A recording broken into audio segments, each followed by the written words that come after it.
Welcome to the 11th and final match of the 2024 ICC's International Candlepin Championships. I'm Bob Lee, sitting here now with Anthony Karen. We just got the lineups. They're showing up on your screen right now. We have Harry's All-Stars up against the Hatchetmen. Anthony, can you tell us what's going on in the standings? Okay, what's going to happen is after this round, the top 5 teams in each division are going to make the playoffs. The first place teams in each division get a double bye, which means they won't start in the playoffs until there's 4 teams left. Then what happens with the other 8 teams is you go cross division. So the second team in the left division is going to face the 5th team in the right division. All right, and now the teams in front of us are both on the outside looking in. Someone's going to need to win big and hope for help from. You see the Hatchetmen are right there in 5th place, but 4 behind Team USA and the Leda M team. Harry's is in. They're out in 7th place. If they were to sweep and get themselves up to 46, they'd need everybody to lose. So it's really the Hatchetmen need to win 4 and hope that either Team USA or Leda loses 4 or more. Okay. Right. If you're in 6th or 7th, you're going to need help to get into that top 5. If there is a tie for 5th place, after this round is over, the tiebreaker is total pinfall. I remember one year, about 10 years ago, Jonathan Boudreau tied for 5th place, and his team lost total pinfall by 6 pins, and that kept them out of the playoffs. That was really tough that year. Meanwhile, Jake Cook has made a spare and sits down with 20 in a ball. Brian Purdy leading off for the Hatchetmen. Still looking at 3 pins with his third ball in the second. So both of these teams are still alive in this match, but they're going to need help from the teams above them to get into a playoff spot. Purdy's at 18. Okay, Anthony, keep going. But the teams that are leading, I'll try to bring that scorecard onto the screen so we can see both the action and their standings in a second. So right now, there's 5 teams in the left division making the playoffs. There's 8 teams that are still mathematically possible to get into those 5 spots. So this match matters tremendously to both. Looking for a but even if they win, they might fall. But it also matters because the Hatchetmen, these are the local teams in Greater Boston. Right. So they probably have big fan bases behind them cheering them on. Absolutely.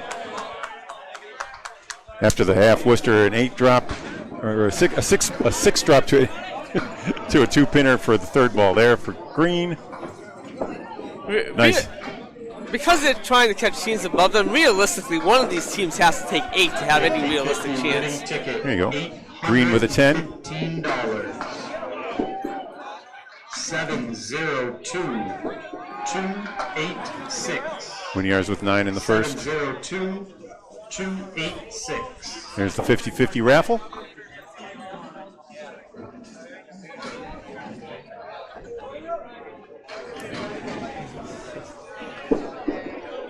So, Anthony, you brought with you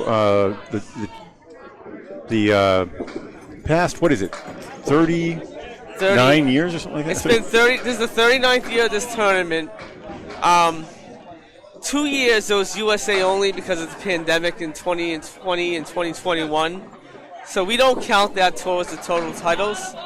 But USA has 21 titles over the 39 years, and Canada has 16. And like I said, we don't count the 2020 and 2021 because Canada didn't participate in those 2 years. One of them was a great one, Price's Wood flooring victory. That one of my favorite matches of all time. The first one that I covered, Josh Daly, winning the Triple Crown for the high average, and as well as the MVP, and his team won the championship. Last year, A+ accounting won, and boy, that was a tough finish for Chris Merrill. He didn't get what he needed on the field to give Fenway Academy the championship. Fenway Academy is fighting it out with the Outlaw Rides team. They're just 2 behind through 10 of 11 matches. So 1 game behind in the matchup for that bye to the semifinals. Right, and getting a bye is a big deal because you get a double bye and automatically puts you in the Final Four.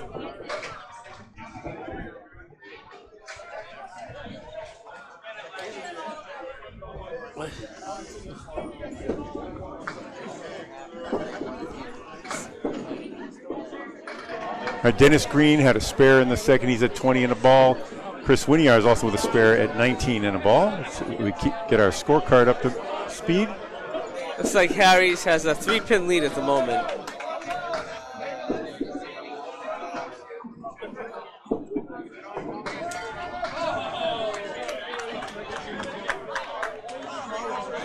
Steve Lash with the spare and Linehan with an 8. Linehan on your right, bowling for Harry's All-Stars. Lash on your left in gray. Listed in black on the scoreboard.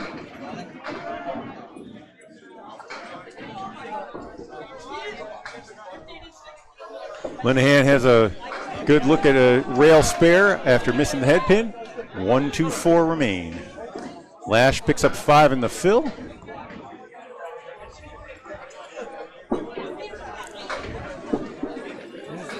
Robbie's good. 18 in that trip, plus a ball. It's a tough lead for Steve. He has to spin that wood around. No, he didn't. I don't think you were talking about the 7-pin wood, were you? No. I hope you hit that wood next to the 2.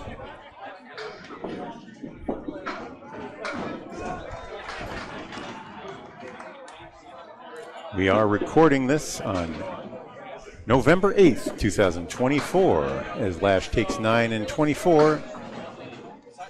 I'm sitting next to Anthony Caron, resident historian for Candlepin Bowling Network.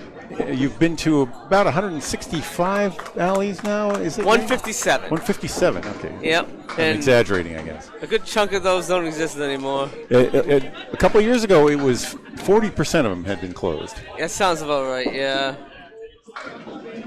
Chris Parkinson blasts the middle pins, leaving the 7-10 split. Joey Hutchinson over on George's bank. Hey, spare goes, as it does with wood, more often than you'd expect in Candlepin. Good spare for Parkinson. He was a league bowler until a few years ago in Ryan's Family Amusement, and he's really come on bowling in the ACST A's and got his average up over 120 there. Hutchinson pins out for 9. Hutchinson has been coming on, joined one of the Central teams in the Friday Night Pro League this year. He's coming out of South Portland with a league average of 115, and he has a high single of 216. His home lanes are the Big 20. Very impressive high single. There are a lot of guys in the Hall of Fame that never got 200, including our buddy Craig Holbrook. Right, Craig Holbrook, and Josh Dilley still doesn't have a 200. Mike Poulin, I think he said he has several 199s. I can't remember if he said 5. Wow. He says 3 or 5. It was a ridiculous number. Chris Sargent is actually at over 200 like at least 10 times. I think that's the most of anybody that I've heard of. Okay, go ahead. He may have been the most athletic. Yeah. He may have peaked higher than anybody. When he was at his peak, he was absolutely incredible. All right, and we had a 7 fill for Parkinson on that spare, and we got a piece of deadwood out there. Parkinson knocked 2 back on his second ball.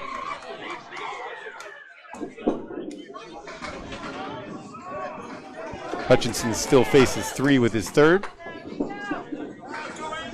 That'll be a 9. 26 for Parkinson. And Hutchinson, who'd been left, goes right that time. 16. A little jittery. So still a 7-pin lead for Harry's All-Stars. plus 2 hits. Right? Yeah. Pro bowler's averaging 6.5 pins on a spare fill. So figure that's going to be like a 20-pin lead thereabouts, if all things being equal. Peter Pereira, he was one of those guys in the early 2000s that was making the show and stuff like that. He was really good when he was younger. Yeah. Then he took some time off, and he's getting back into it now. Shiner, speaking of guys that are good and coming on lately, though. Bombs away, baby. Shiner's fairly new to the game. I think he's only been bowling a year or two. He bowls out of Auburn. I think he was a Central Mass bowler, house bowler before, and throws the ball 40 miles an hour. We'll take the speed gun out later when we have a clear view. I expect he's going to be 40-41. Pereira takes 9.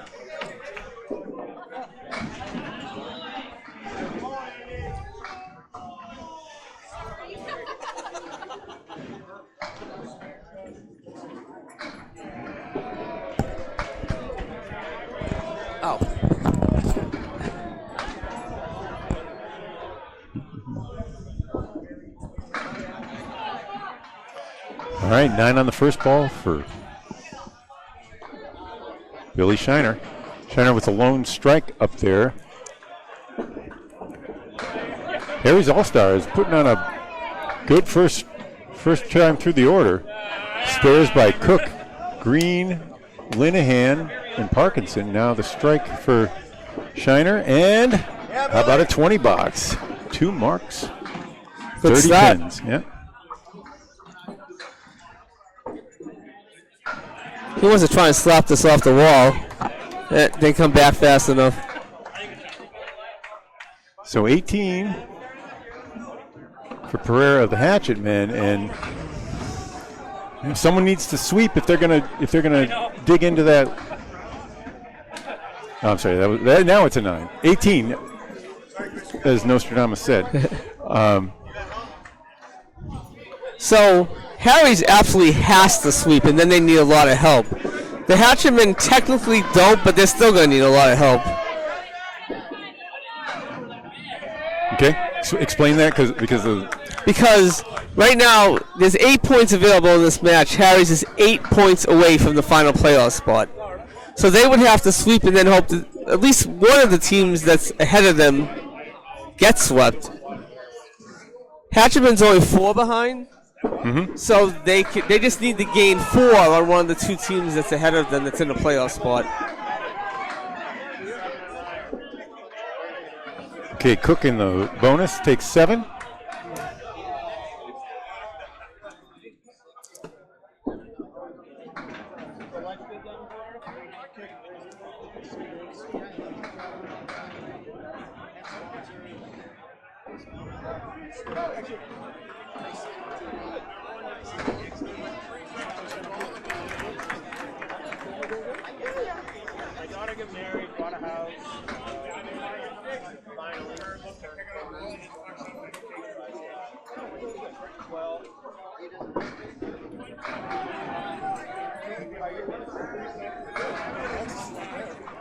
Yeah, putting the standings up there. I'm going to shrink them down a little bit. Throw them onto the side.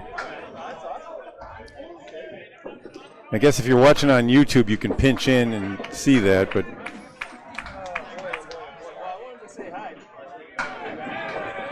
that's really not big enough to see.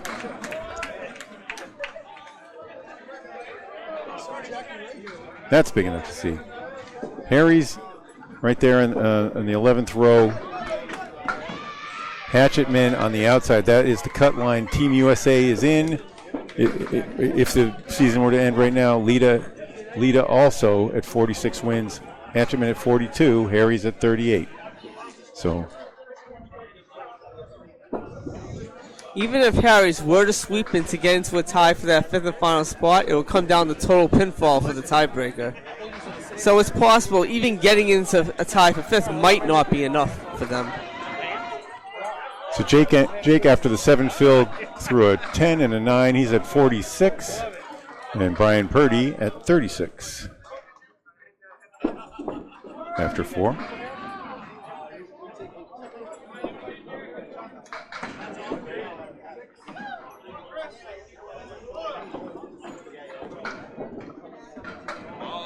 All right, both Dennis and Chris Winiars had spares in the second. Winiars on your right. I'm gonna shift that camera to get a little more view because he's starting well off to the right. That's a 3 fill for the Wizard.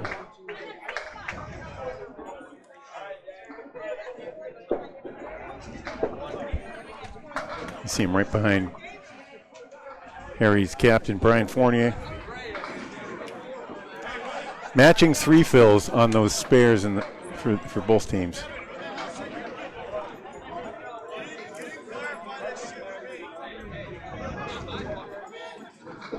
In the right division, the 5 playoff teams have already been decided. Oh, yeah? Do you remember who they are? Yeah, the 5 that are currently there right now, because Lucky Strike took 8 the last match. And none of the teams behind them can catch up at this point. Okay, so Lucky Strike then is in what spot? Lucky Strike took 8. Yep. So they're at 50 right now. Okay, I see. Central Park took 0. So that nobody can catch the top 5 in the right now. Okay. So I'm gonna get that on the screen now.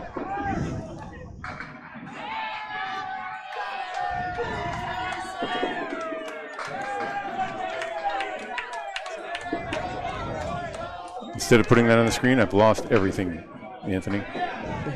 I'm sure you'll find it.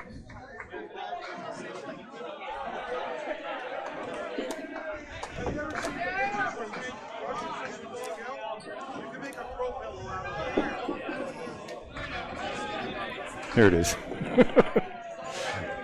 And the standings in front of the bowlers, and now so those are your playoff bound teams in Division 2. Lucky Strike, who after winning 8, they went to 50. Maria's Subs, A+ Accounting, Drywall Concepts, and Academy Lanes back to the action.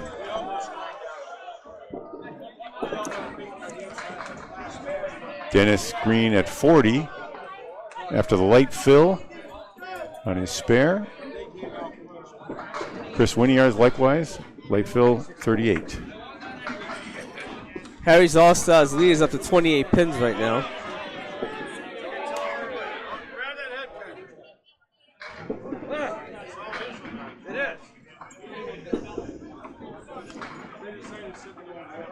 Academy Lane's still in place are they still in place to get the bye there in the other league, the other division? I'm not sure. I think it's just between Drywall and Academy for the bye in the right division. I'm not sure how they did the first match. Okay, well, this is being recorded anyway, so we'll have known that by now. Right. We're going to be putting it up tonight, but by the time this goes up, all that'll be known. All right.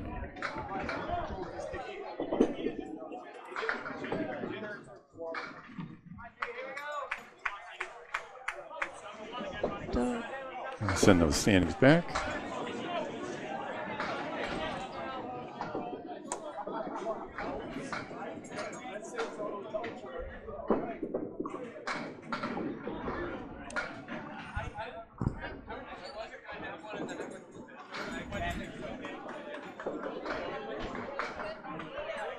Rob Linehan had 4 in the fill and a 7 box. He's at 29 through 3.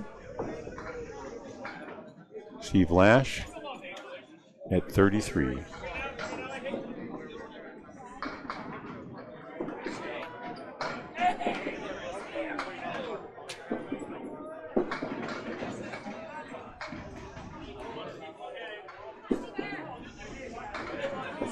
All right, Rob finds the head pin.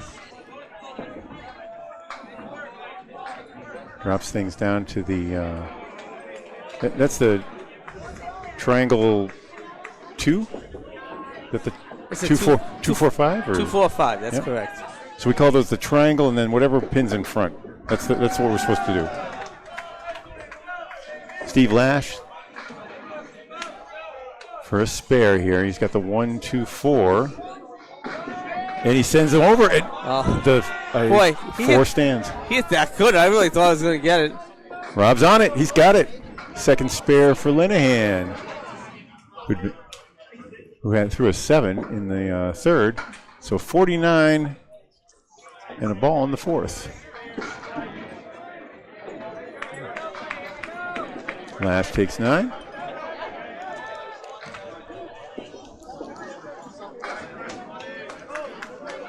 All right, number 4 bowlers.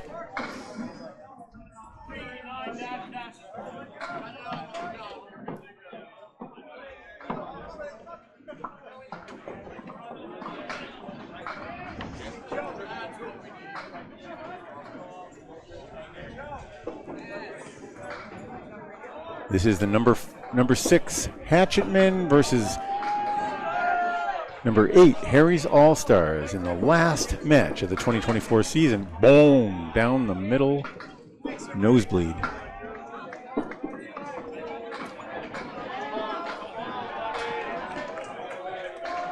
Parkinson sweeps out everything but the 5-pin on a nice ball. That wood is trouble, though. I don't think he can just tap that wood and be sure. He has to go high. I think he hit really high. And that's exactly why. Ick. That's just hardly seems fair. There's a lot of things about Candlepin that aren't fair, but that's why we love it. Is it? It's a 10 for Hutchinson. There's something about it. I agree. There's something about it being not always, that there's a lot of variation about, good things get rewarded, but bad things also get rewarded sometimes, and vice versa. You just never know. It's unpredictable. Yeah. All right, so it ended up being a 9 for Chris. Hutchinson takes one with a 10 in the match. Oh. Now there's a great example. That ball looks so good. And was he lead the 5, 7, 8, 9, 10? I think it's a little bit like NFL football, actually. You throw an 80-yard pass downfield, and receiver makes a great catch, stripped the ball, and it's the worst play of the day. Right. What looks great is awful. That's what a spread eagle feels like to me. That's a good analogy. Maybe more, like a 30-yard run where you drop the ball, where you fumble. Right. And so it's in sports like that, and baseball can do that too. The line drive, the rip to the fly ball out. Whereas a blooper falls in for a double. You get in the games where it's not always reliable. Do you really like to watch sprinting? Usain Bolt, is his time going to be plus or minus 1/10 of a second? Right. And or even Michael Phelps, he just was going to win everything. The better guy won. You'd have to. There's almost no chance to have a spread eagle in swimming. Right. Usually the most talented people win. Maybe you foul off the block or something. I hear you. I think that's part of it. Anyway, while I'm babbling, Chris Parkinson threw an 8 for 43, and Joey Hutchinson is at 35. It's a 9. Even in Candlepin, the better teams usually win, but there's nothing guaranteed.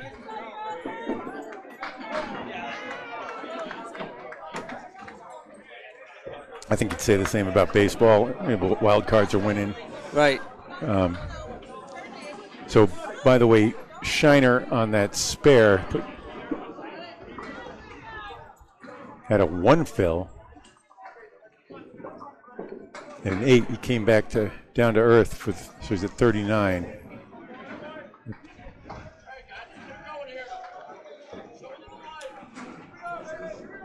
So Harry's currently has a 28-pin lead.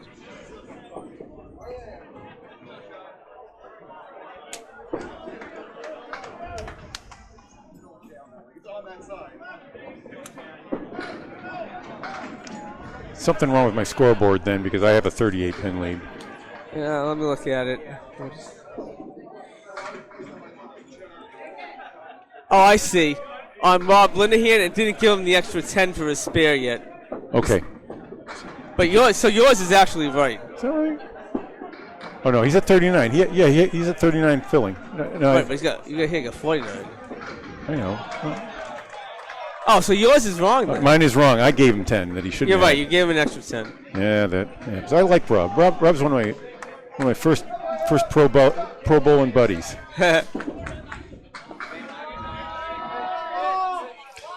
Tell you one of the highlights of his life. It's a mixed nationals at the time. A couple of years ago, Tommy Olson came out of retirement, and they bowled head to head in a Tom Olson and who? And Rob Linehan. Oh, really? I didn't hear about that. Also won the matchup. Wow, impressive. He recently threw in a Candlepins for Cancer charity event against his grandson, and he beat his grandson, Aaron Fontaine. I saw that. Yep, that was pretty impressive. Aaron's pretty much at the top of his game right now. He is. And Tom doesn't give very, very much away. Nope. All right, Shiner cursing himself. He ended up missing the 9 drop. Peter Pereira, though, made good. He's at 38 in a ball, catching up.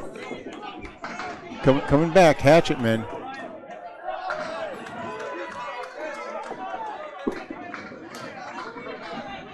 Shiner at 49 after the super white hot start. Leadoff bowler Jake Cook gives that one a little bounce. Purdy full on the head pin, takes out the left side. Eagle wing, right? Do you call those eagle wings or rails? What do you call those? Those three pinners? What, the 3-6-10? Yep. Do you call it you have a name for a 3-pinner like that? I can't think of one. I guess not. Maybe we're trying to come. One wing of the eagle? Yeah, I call it an eagle wing. Right. That's why I call it an eagle wing or a rail. I've heard Drew Steele calls it a rail.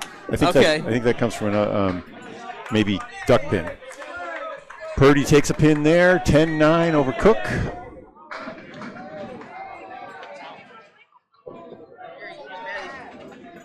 He's at 46-54 for Cook at the half. It says 55 up there. 55? Yeah. Yep, that's what it is. Bank error. I'm the bank. Yeah, he was at 46. I just wrote that down wrong. Said it wrong too. 3 spares total on the board for the Hatchetmen. 6 spares and a strike for Harry's All-Stars, who lead by 26.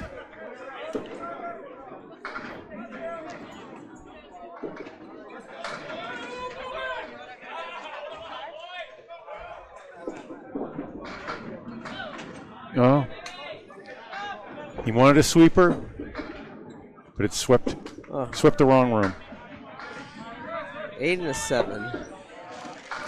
So Cook finds himself at 63 in the 6th. And Purdy's still looking for his first mark at 53 in the 6th. Purdy was on the Bowling Ball Mafia team that they were in the finals a couple of years ago. It was the Mixed Nash, or not the Mixed Nationals, but the Invitational, the National Invitational Tournament. Right, here. that sounds right. Yep. Yeah, it was here in 2021. That was the team that Prices Wood. That was the first one I covered. That's why I can remember it so well. Prices Wood flooring. Well, what amazed me so much that day is in the semifinal match, Josh Dilly threw not 1 but 2 strings in the 180s to win that semifinal match. Just incredible. Yeah. Just like a 110 or something, or 111. Yeah. In his other ones, so he didn't get 500. That was his high 3 for a long time until his ACST performance against last year. Millis. I think he's now 484. He used to be 478. Was it 478? I thought it was 479, but you could be right. Yeah, it could have been 79. All right, that's a 10. Winyars picks up 5 there, though. Because Green left the right side and the 5-pin.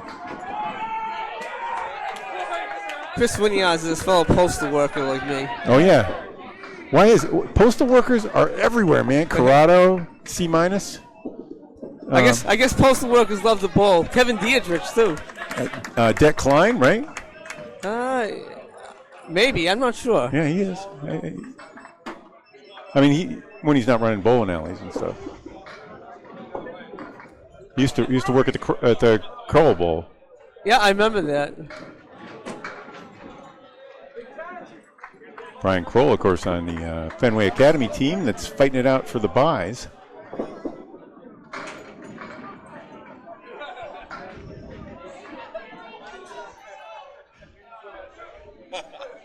Scores are confirmed.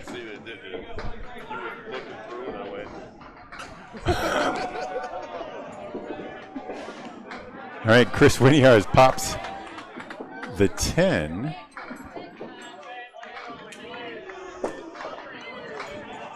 Dennis Green with 55.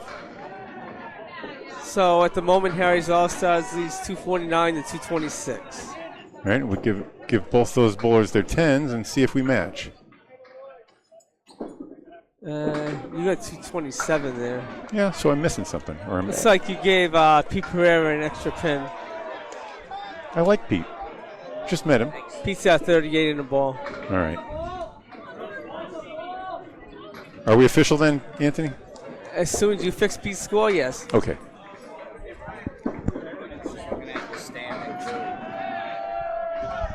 These ones are good. I haven't updated these ones. Yeah, this is all I care about. So, what is the top 5? 46? Yeah. All right, so we're right there. So, yeah, this is important. It is. Someone has to sweep, really. We need 6 or 8.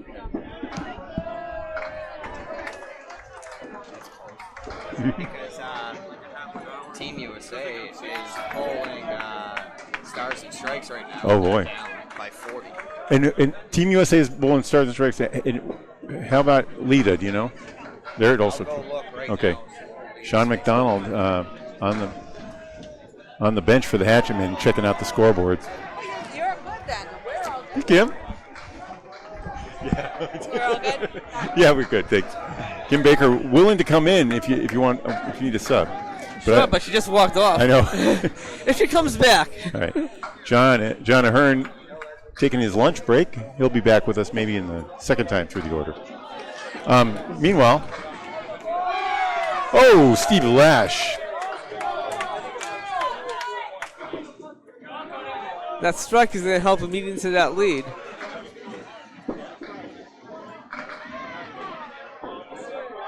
He's at 62 in the 6th.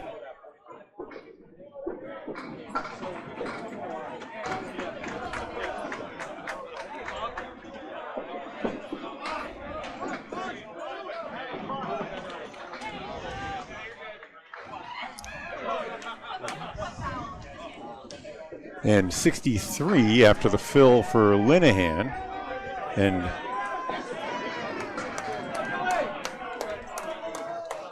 we're back live. So the lead is 27 right now. Fourth bowler is Joey Hutchinson. Jake Parkinson coming up. Parkinson on your right. Chris Parkinson. Chris, I know Chris.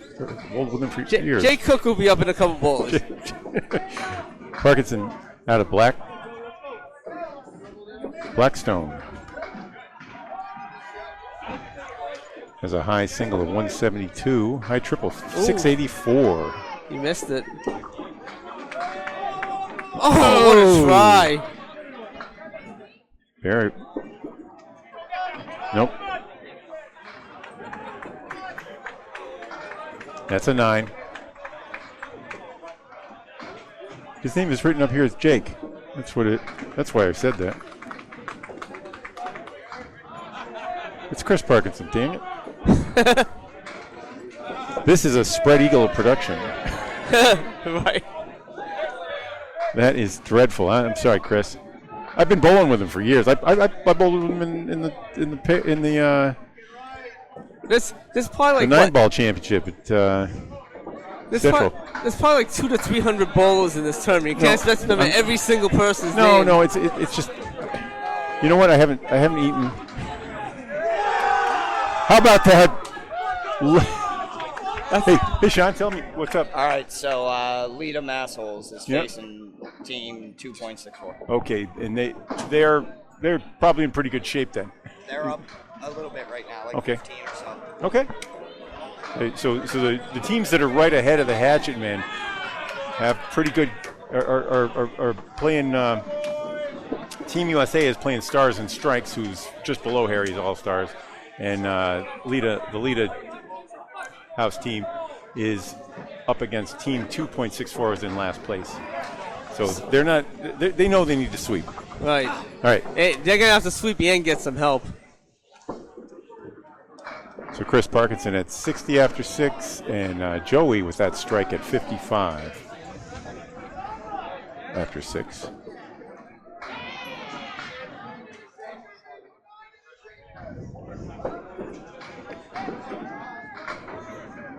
Ready to take over?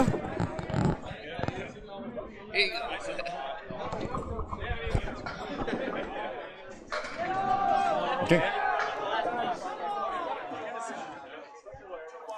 Pereira on the spare, fills with 8. He's at 46. Thank you to Anthony Karen for joining us.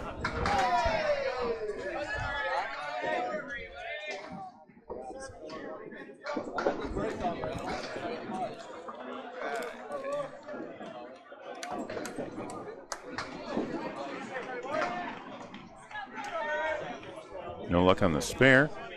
Here's Shiner, who started off super hot. He gets the 10 to fall late for a 10. And a 9 for Pereira. 59 for Shiner. 55 for Pereira. Hey, welcome, John Ahearn. After lunch, how was lunch? Lunch was much needed. Much needed. I missed breakfast. I can't be skipping meals. Okay. How are we doing so far? I think we're confirmed. One of these teams has to sweep, and they need help from Team USA or the Leda team. Hatchetmen are down 2 games. Harry's are down 6 points or 3 games. Problem is both Leda and Team USA are playing lower ranked teams. Team USA is up against Stars and Strikes, a very, very good team, but they are below Harry's in the standings at 32 and 48. So we have our Billy Shiner now. These are our anchor bowlers throwing their 6th box. Shiner and Peter Pereira. They put up a pair of 8s. So Shiner's going to be at 67. Pereira at 63. Those numbers have not been checked, John. You can help check while you give us the play-by-play in the second. Okay. And I'm going to step away from the mic just a little, okay? Go ahead, no problem.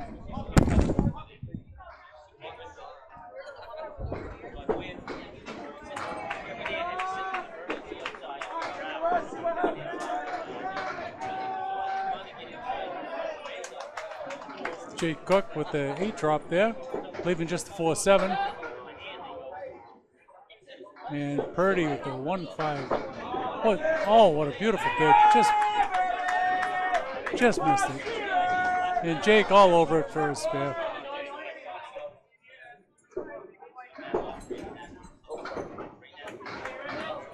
Not sure if that one came out of the channel or not.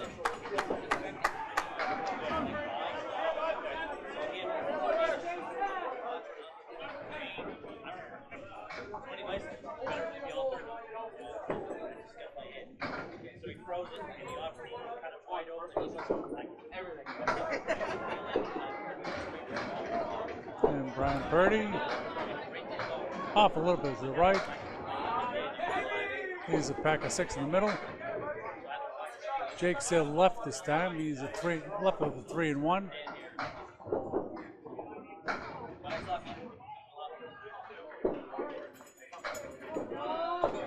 And just missed by Brian.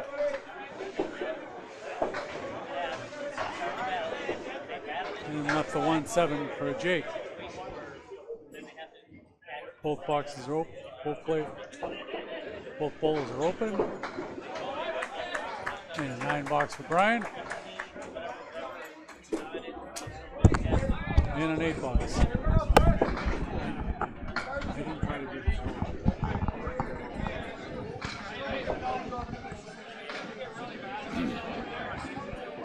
That's Brian Purdy at 71 after 8.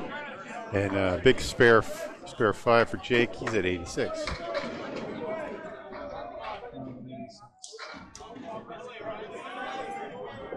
And we got Dennis Green. Chris Winnie has up against Dennis Green.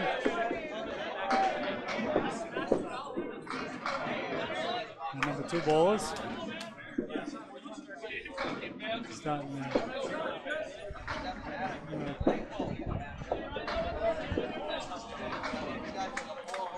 Chris leaves the 4 horsemen and the 7, or the post.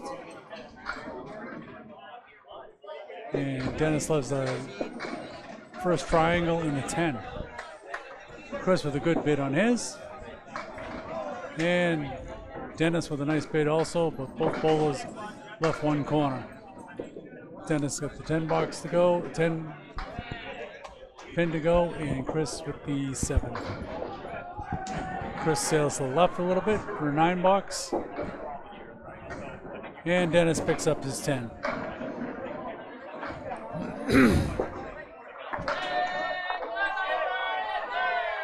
Marks 2-1, 2 strikes for the Hatchetmen, and 1 spare for Harry's All-Star. Well, that has to be confirmed. Sorry about that.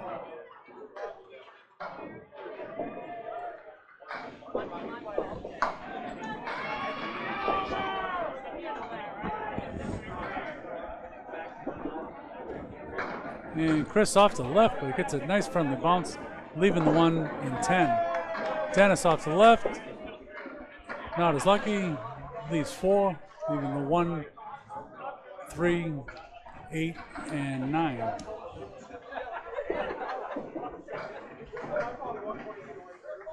Chris a little bit off to the right, left, leaving the head pin. And Dennis sails off to the left.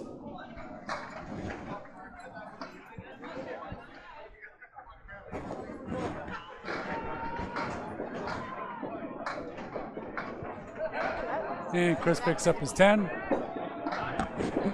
And Dennis with the 7 box.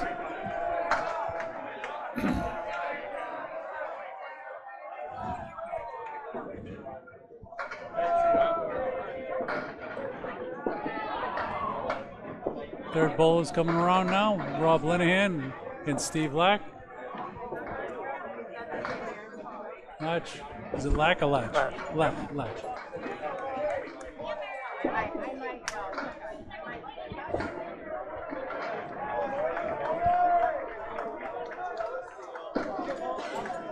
Steve all over the head pin, punches through for the clip-win eagle. Rob Linehan drops 9 on his ball, leaving just the 8. I'm sorry, the 4.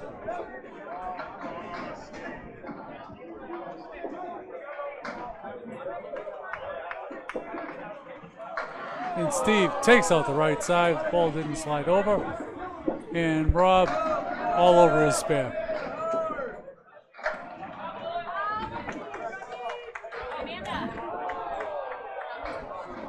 Steve looking to clean up here. And gets his 10 box. Nice schemes coming out of the number 3 slot there. Lash at 89 through 7. And Linehan at 82 in the ball. Yep. Linehan 12 over, Lash 19 over. Meaning if they were to get all 10s from here on out, they would be. Steve 12. sails off to the right a little bit, leaving 4 and 2. They would get 4 a to one, the left. be a 112 and a 119. Linehan now adding to that. He'll add 6 more, so 88. 6 more, yeah. Leaving the 4 horsemen right. They lead all bowlers. Oh, Steve sails right through the hole.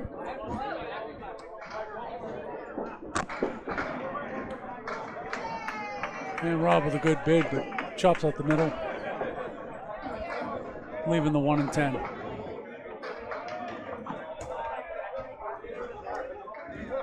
Steve looking for an out here.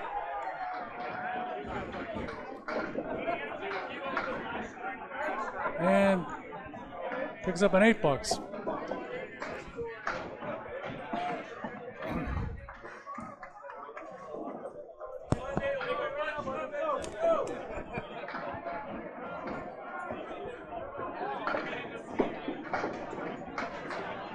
And Rob gets his 10.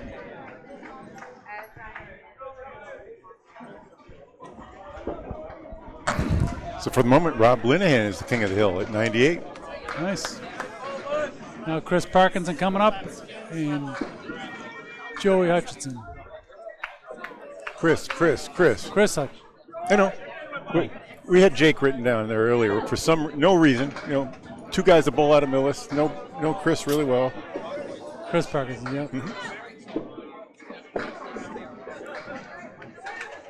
Jake's a cool name, but that's Cook. Oh, a little bounce ball there. Okay. You don't see that much. Not much. You know, lemon drop. One between him on the first balls. Joey was on a fill. You don't see that too much. That's a $10. Yeah, it was a nice 10, as Cheryl would say.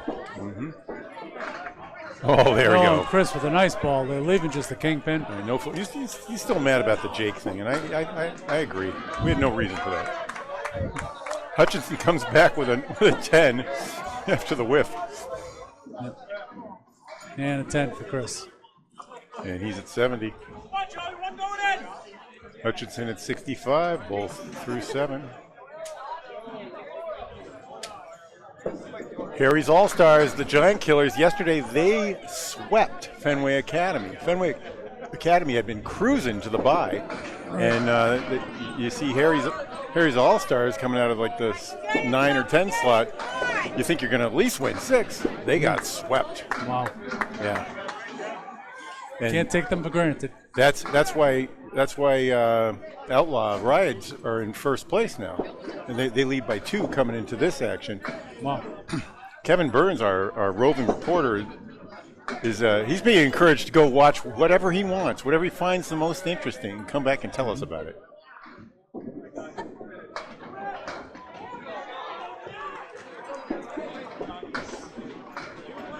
Academy Lanes looked like they were doing pretty good. I was over there earlier before I came back. Academy behind us, or Fenway Academy? Oh, Academy Lanes. Yeah, they're in first place, hanging on against Drywall Concepts. All right, what do we got here? Okay, now we got Billy Shiner coming up.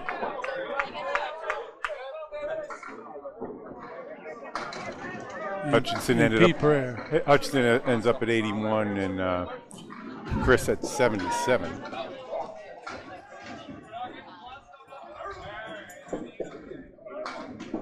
P with his first ball. It drops everything but the 7.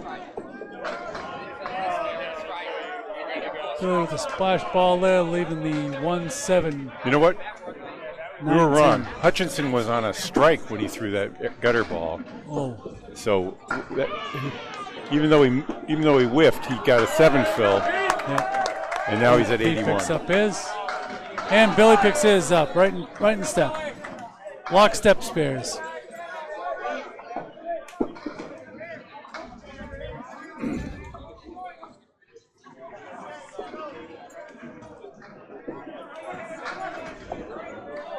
So nice 17 is what you should have said, not nice 10. Yes. And we should, frankly, we can't see the bowling alley.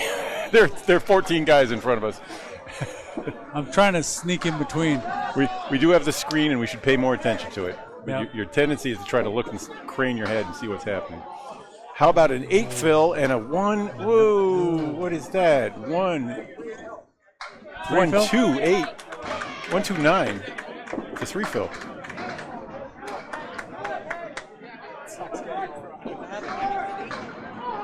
What a shot. He picked that up Holy cow. for the spare.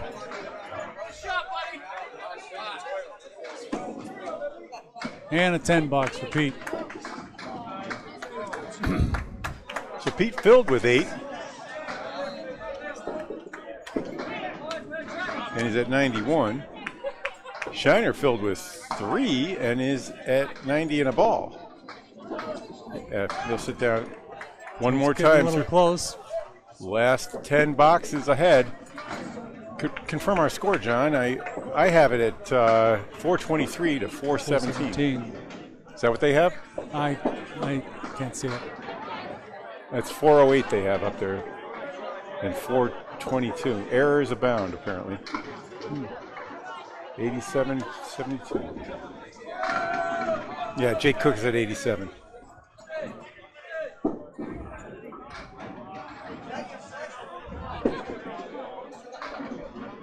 believe both bowls are open here.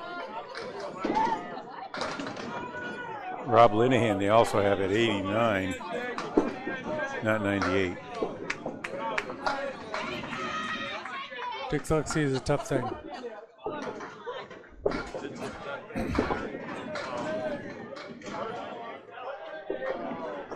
Imagine 10 boxes there. Jay, it's already been in this bowl.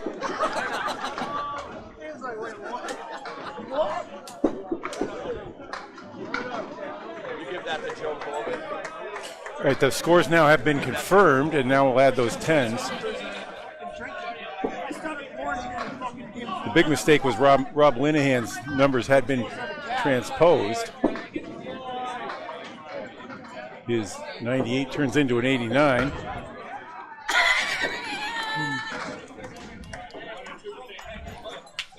Brian left with the check mark here. We're being mocked right here. We deservedly are being mocked. And he picks up for his 10 bucks.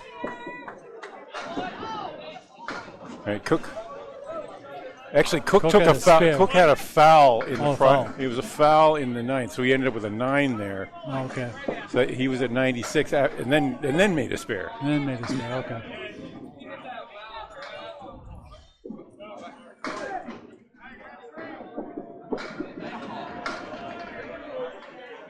He dropped 6 on the fill. All right, so that will put him at 112. Check that on the official. Brian Purdy, they actually had a score change on him too. They gave him a 9 and put him at 80, and then a 10 for. He'll finish with a 90. So there have been some official score changes or things that we just haven't seen clearly. Okay. And our apologies. We are significantly further away than we would like to be for an ACST match. Did you fix that? Yep. Through the moment, then, it's a 4-pin lead. Hatchetmen and Harry's desperately trying to sweep the other.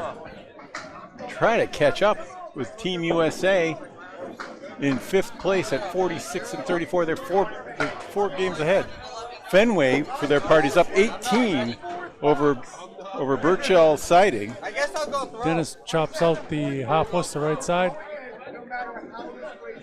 Team USA is down 50. Wow. Kevin, is that down 50 to Stars and Strikes? Chris drops 6 and leaving the full string horseman one. right. Kingswood is up 97 over to Outlaw. Jake hits the hole. I mean, Dennis hits the hole after missing it in the first one. He's going to need to be getting in and out. And Chris runs down the full horseman. The Wizard. 87. Jake with the 7 bucks. I mean, Dennis. Jake, they're all named Jake, man. We want them all to be Jake. 79 in the 9th. All those Jake guys that bowl out of Brian's Millis, where we bowl like 2 or 3 times a week, or at least we used to. Yeah, I never see them. Oh no! Wow. Right. You chopped out the head pin? No, that was a quarter Worcester. Oh, quarter Worcester. Okay, big fill ball for Chris Whittiers. It's a 1-pin difference here now. Let's all could have a lead change. All fooling aside, please. That's for me.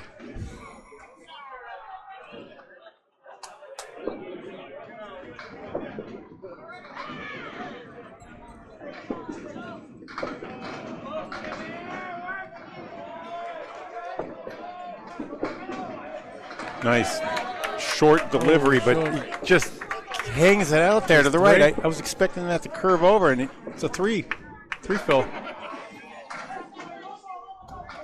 All right, so right now the only mark on the board is Shiners. He's in the anchor spot. Both bowlers have their work cut out here for their outs. Dennis takes 2. That's good. That's a good choice there. Going for the head pin would have been a problem if he missed. Yep.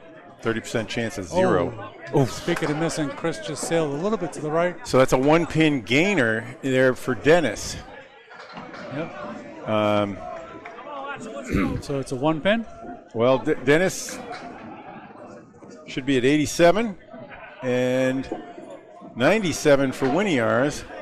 And if I put those up,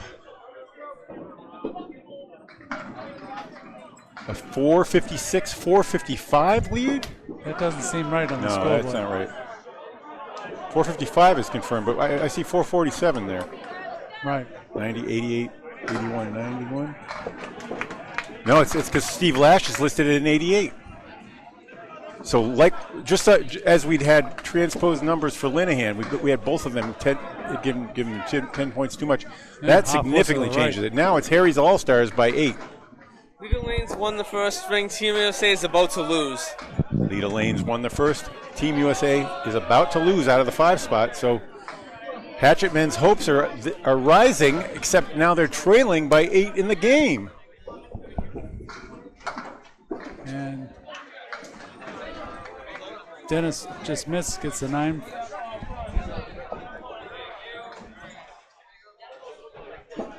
And Steve pulls an 8. You can't use this one. I don't have my other thing.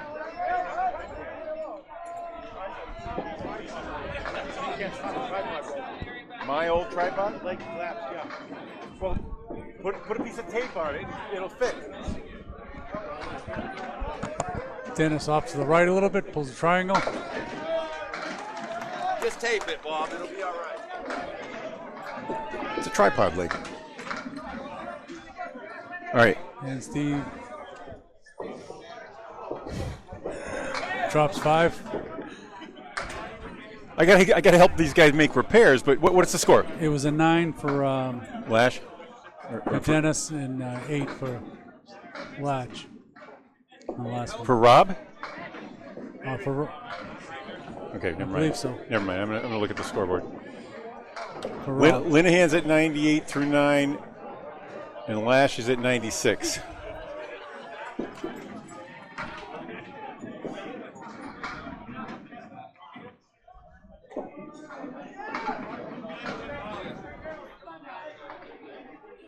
And we've lost the pin cam due to the crowds. Okay. Joey Hutchinson, many others are rooting on their teams, so we have to watch it down here. Yep. That's a 7 for yeah. Lash. So Harry's picked up 3 there. Yeah, Linehan with a 10 finishes at 108. Lash at 103. Billy's still got the only mark on the board. Chris Parkinson's coming up now with Joey Hutchison.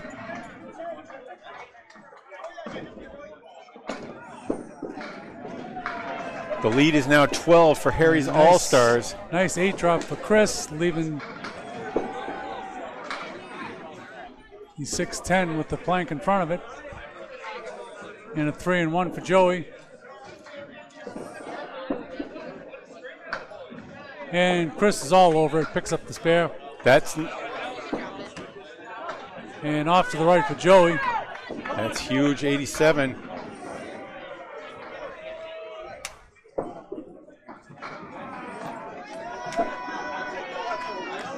And an 8 box for Joey. He's at 89.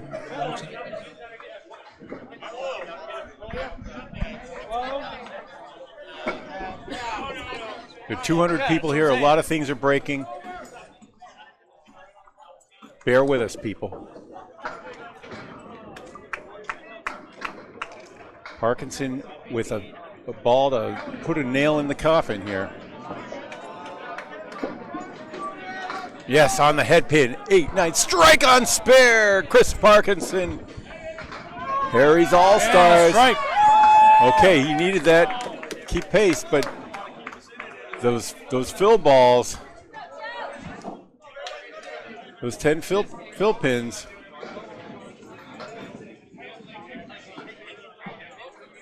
Put Parkinson at 117 and a ball.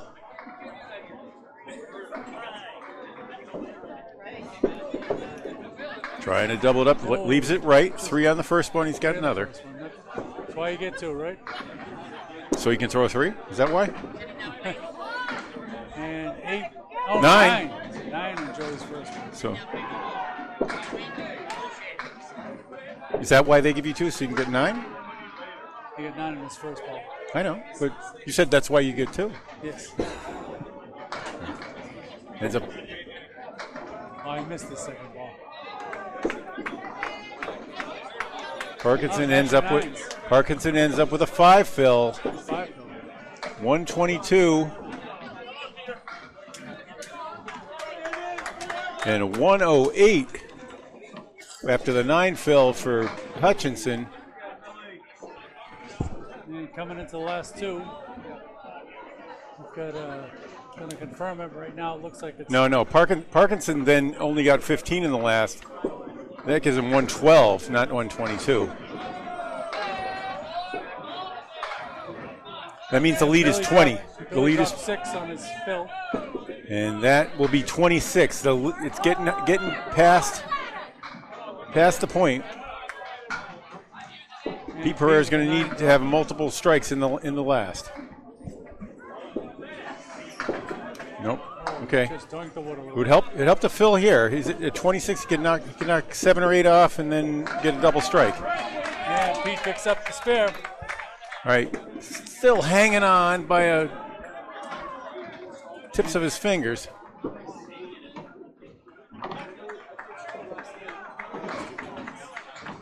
And it'll be an 8 for Shiner. He's at 104.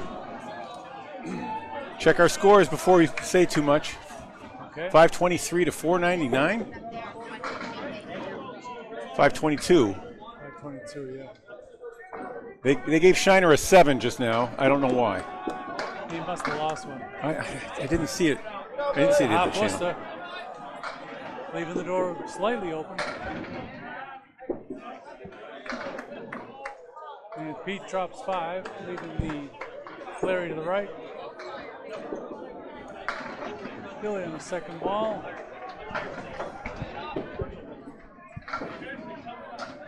Still has 3 left. And Pete misses a spare fill, so that's gonna do it. Wrap it there. And a 9 box for Billy. They're sticking with that 103, and that'll be a 112 final for Shiner. And a 7 box for Pete. You know, it should be a 113, but yep, and it's a 113 according to the official tally. So if the captains change them later, we'll hear about it on the funny papers. 531, 511 is confirmed up there. And like we said, Team USA in 5th place did drop. I will.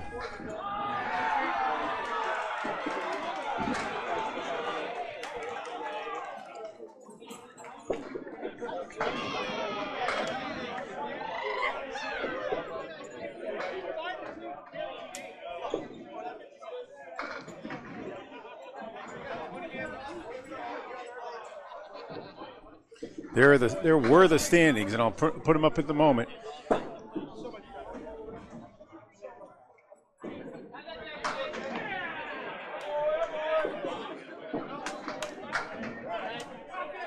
Those are being updated as we speak. Looks like a lineup position change. Looks like Joey Hutchins is going to. Outlaw Rides leads all at 64.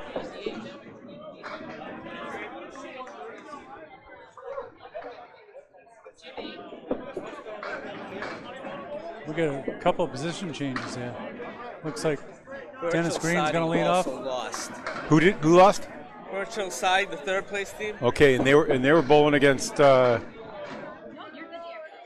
And both bowlers with the 2-1 split. They were bowling against Outlaw. They're going against Fenway Academy. Oh, Fenway Academy. Okay. And Joey Hutchinson picks up his split for a spare. And Dennis leaves the 10 pin. Second string underway. We'll copy those scores down. And a 9 box for Dennis. So we got Dennis leading off. the fucking ball. And Joey leading off for them. Some salty language back there. Never mind. And Joey drops 8. That was an 8 fill, I believe.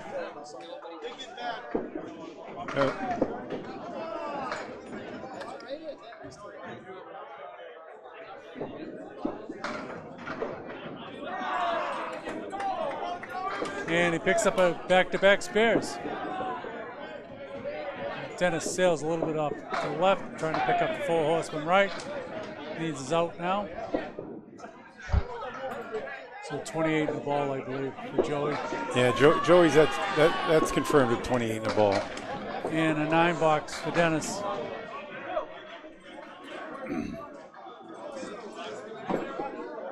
He's at 18. That's confirmed.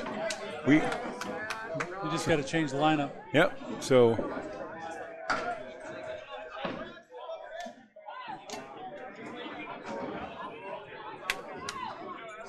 Actually, Joey Hutchinson. Yeah, I got it. Brian's moving down into the 2 slot.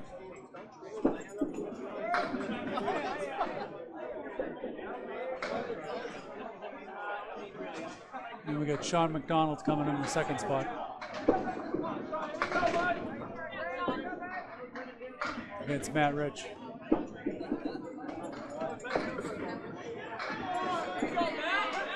Matt leads off with the strike. Sean leaves a 3 and 1 to pick up for his 10 box. And he picks up a 9. John Ahearn, Bob Lee calling from the Worlds. Final 2 strings of the 2024 season. Each 24 teams meet, broken into 2 divisions. They play 11 matches apiece, three strings. Unfortunately, just picks up 1 pin on a lemon drop. Here's Matt on the fill. Good. That's a Millis 8. That looked like a Millis 8 to me. Yeah. Yep. Leaving the 1-2.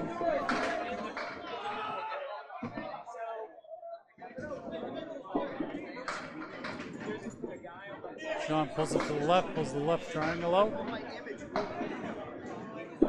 And Matt all over it for a spare on strike. Yeah. 30. Harry's off to an early lead in this 3rd match, 3rd string. Matt And McDonald. a 9 box McDonald with an 8 for Sean. Team at 18.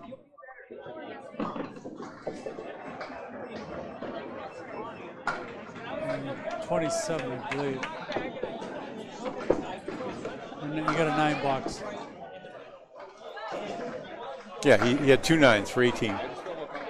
So Matt Rich was striking a spare. Now we're going to see Cliff Walker for the Hatchetmen. Replacing Steve Lash. Pulls up the triangle. Rob picks up 4.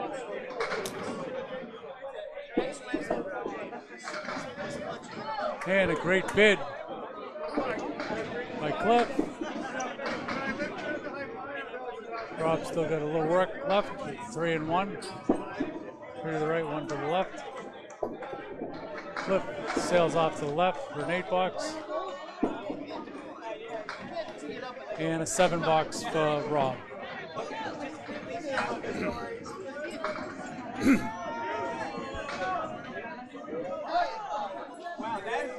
So Rob had a 108 in the first. High scorer in the first was ended up being that 113 from Pete Pereira. after a lot of marks, there were a lot of low fills out A little also. friendly bounce, but leaves himself a little bit of work left with the 7-9. Rob drops 7.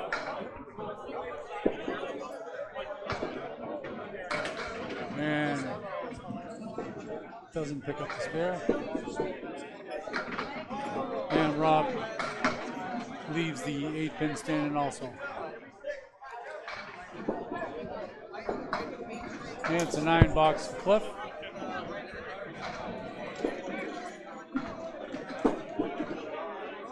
And a 9-box for Rob. Rob's at 16. Cliff at 17. Now we got Steve Latch coming up. Latch coming up. Latch, yep. Chris Parkinson.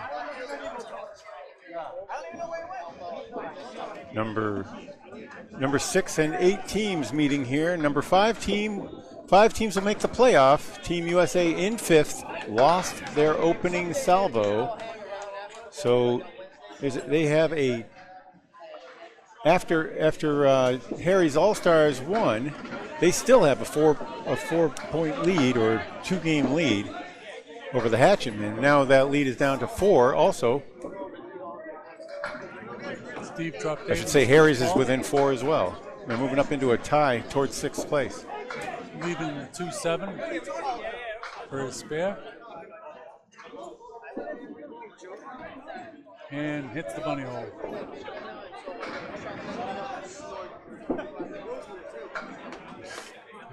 Chris is open also. Both bowlers with 8 pins down. They can clean up the 10s.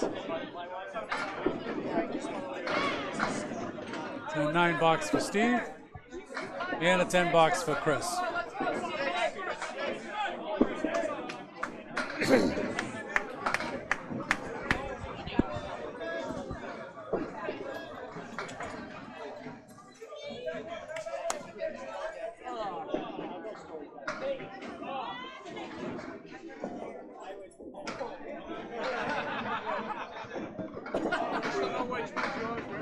Right on the head pin for Steve. Leaves the 6-10. Okay, Parkinson And sweeps Chris 9 away. Yep. Sweeps 9 away, leaving just the 7-pin for his spare. 2 great spare opportunities.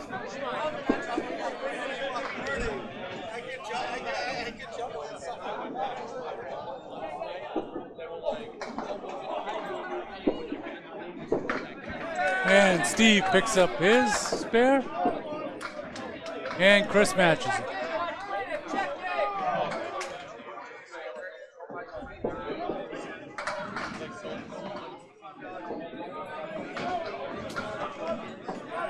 Now Anchor Bowler's coming up. Pete Pereira against Billy Shiner. We got an early 2-pin lead for Harry's All-Star in the string. 22 pins for the match. Not sure if that's confirmed, but they do have a 2-to-1 mark advantage.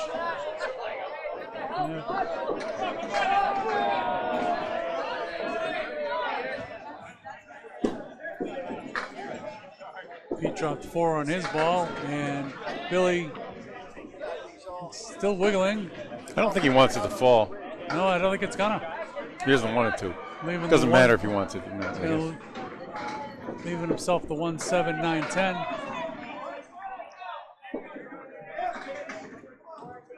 Oh, almost. Leaves just a 7-pin. And Pete sails by for a 6-box. And Billy picks up the 10, so Harry's picks up 4 pins there.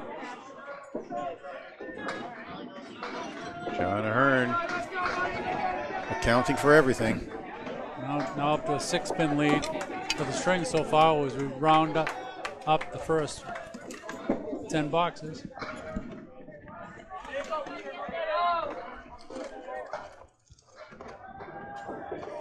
Pete with a 7-pin drop, and Billy drops the hammer. Wow. That was a no-doubter. No wiggling pins there.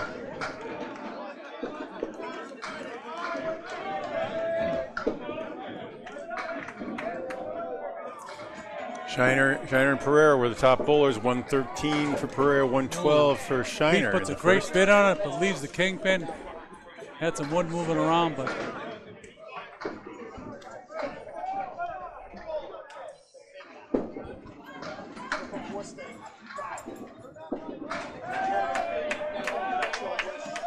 and it's a $9. Tough trip there. 15 for Pereira. All right. I hear there's some damaged equipment over there on the other side. I'm going to go look at it, John. Okay. You keep track. If you can, enter the numbers only here, okay? Only where? Up here.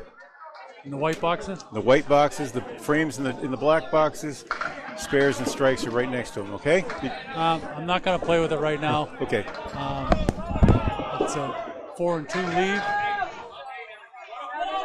For Dennis, Joey drops 7. Dennis falls through the bunny hole.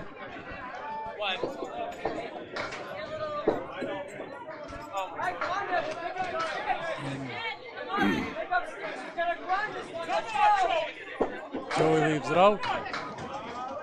Dennis picks up a couple for a 7 box, and Joey gets 10, so they gain 3 back.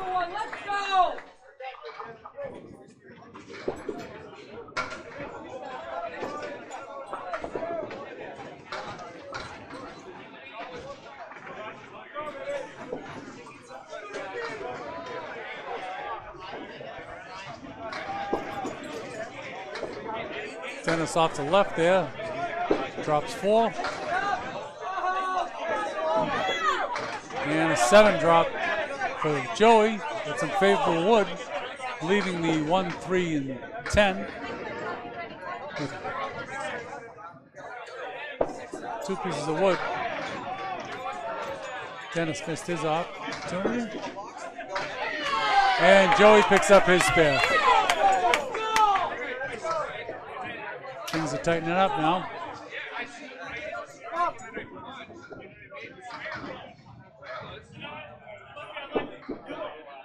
And Dennis picks up his 10 marks.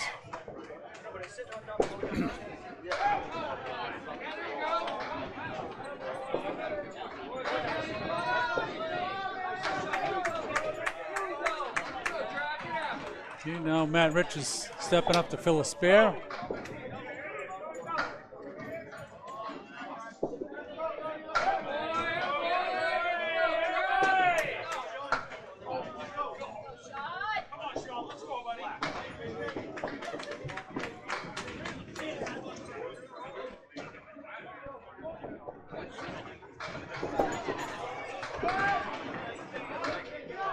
And Matt pulls off the half Worcester for a 2 fill and a spare.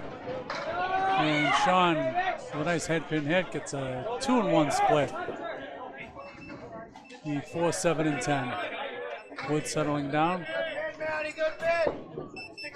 Matty gets a nice bid on it, leaving just the 7, 10. And Sean leaves the 10 pin standing, so both boxes are both bowls are opening here. This frame.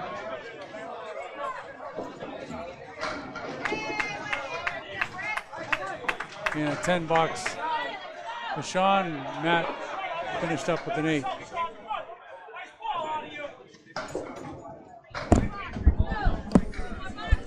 Yeah, the tripod is hopelessly broken over on the other lanes.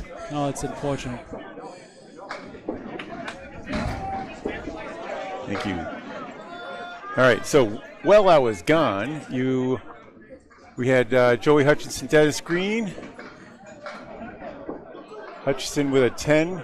And a a 7 nice fill hammer at for 10. it. I mean, 9 drop. Just a 10 pin. Hutchinson leads 55-35 in that pair.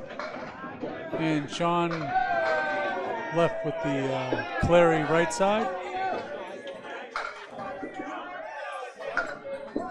And Matt picks up his spare with picking up the 10 pin. So Rich is at 50 in a ball at 4. Sean off to the right, still leaving the 1-8. And off to the right for an 8-box for Sean. So after the 9 with the foul, Sean McDonald had 27, and now he's at 35 through 4.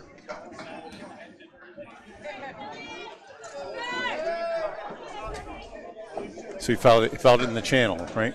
Oh, okay, I didn't see it. It's okay. No, that's the problem of being back here. You have to watch the official scores sometimes, or see them wave it off with their hands. Rob with a head pin hit, but gets a 2-1 split, leaving the 6, 10, and 7. Cliff Walker. And Walker drops 5.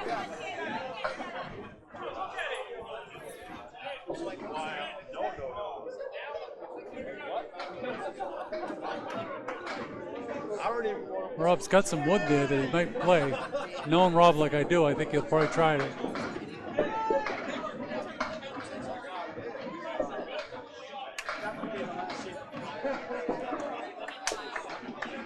Oh, just off to a little too far right, leaving the goalpost.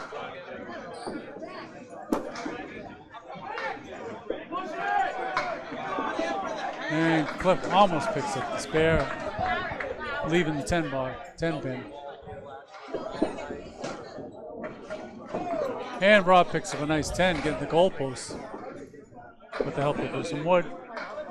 And Cliff matches with the 10 also. 26 for Rob, 27 for Cliff Walker.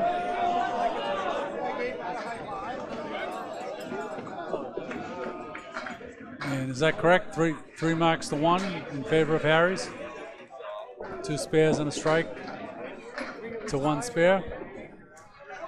Rob drops 3.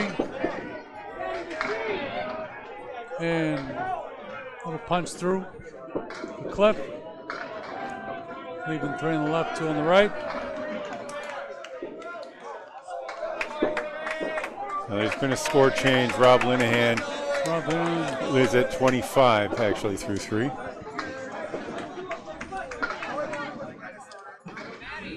Cliff with 4 remaining. Rob to try to pick up his 10 box.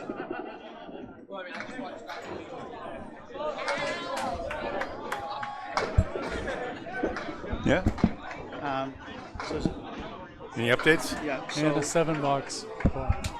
Drywall lost to A+. Drywall Concepts lost to A+ Academy won to Academy back in first place by 1 point. Wow. Over at Drywall Concepts. A+ locked in the 3rd spot, 59-23. Lucky Strike by a tiebreaker with Maria Subs losing their match. Lucky Strike winning their first string, rather. Lucky Strike is the 4th seed. Maria Subs 5th place, 52-30. Both tied All right. points, but Lucky Strike Okay, is the 4th seed. let's go back to the top. Academy Lanes has a 1. They have a 1 point lead 1 point lead in ICC points. after 1 string. Yep. Okay, thank you, Paul Grant. A+ is locked in the 3rd. Lucky Strike 1, Maria's has lost. So Maria's is now 5th by Lucky Strike has a pinfall. So Lucky Strike 4th, Maria's 5th. Thank you. How's it going, John? Right down for you. Good.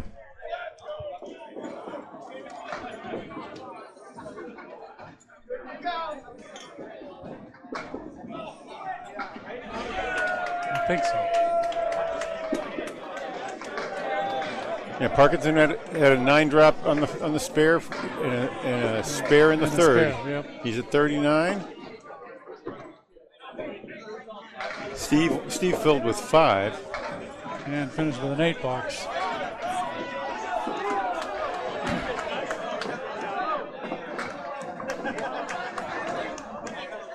So he was at 25 and now 33 in the 3rd.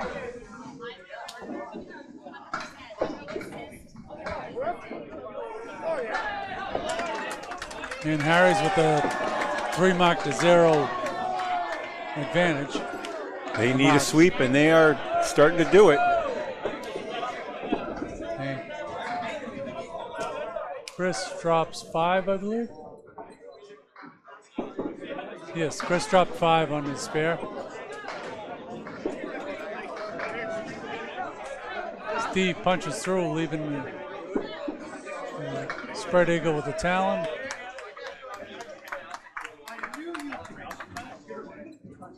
Chris Parkinson made it to pick up a third spare in a row.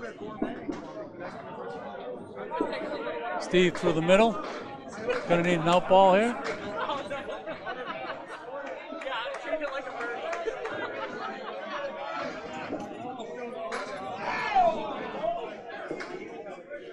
Oh, disappointing 4 box for Steve. Uh-oh. Big swing there, huh? Yes, definitely. So it's overall an 18-pin lead for Harry's All-Stars.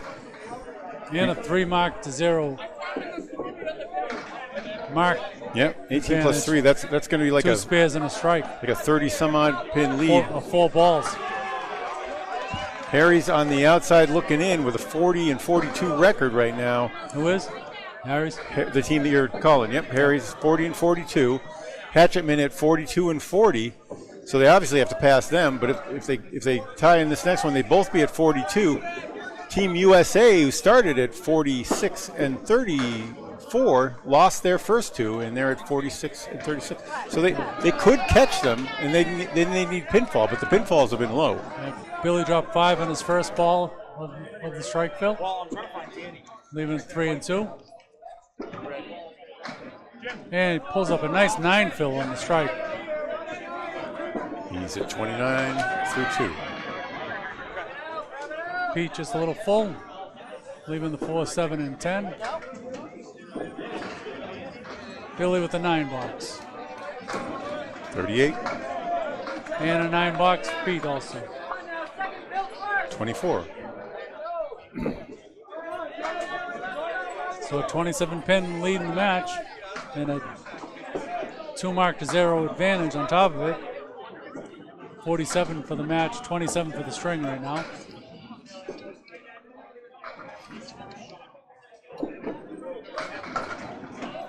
On a working ball, drop 6. And another punch through for Pete, unfortunately, leaving the 5 and 2. I'm sorry, 6 and 2. It was a half Worcester.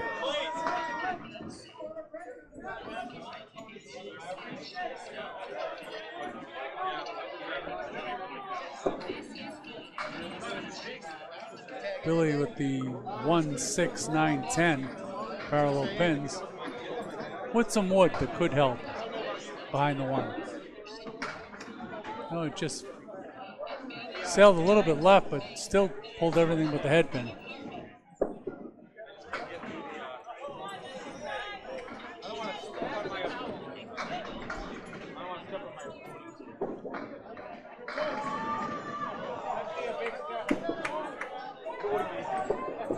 Oh, just a little bit light there.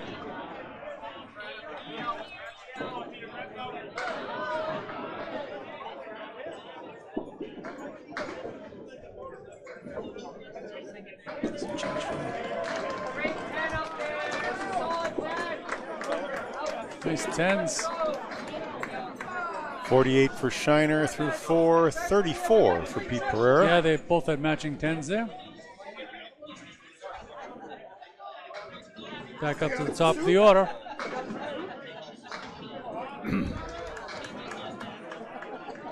Still 2 marks to none advantage for Harry's All-Star.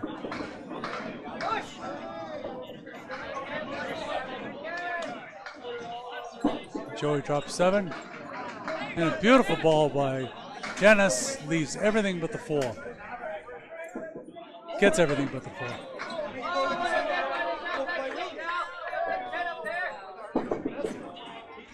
And Dennis picks up his spare. All right, Dennis. That's what we're used to seeing on Wednesday night. 45. Yep. And a 9 box for Joey.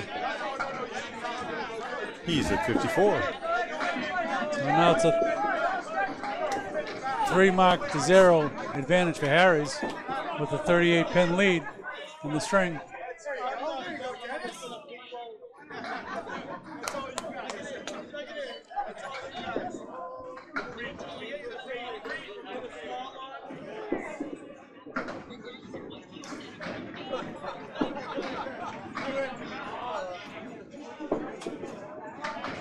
Joey off a little bit, leaves 4 pins.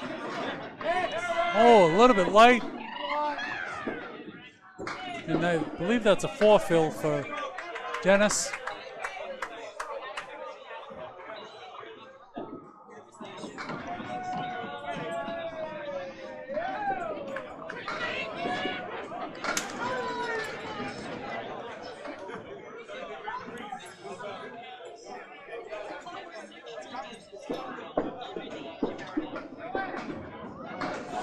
Pete with a great bid there, leaves the kingpin.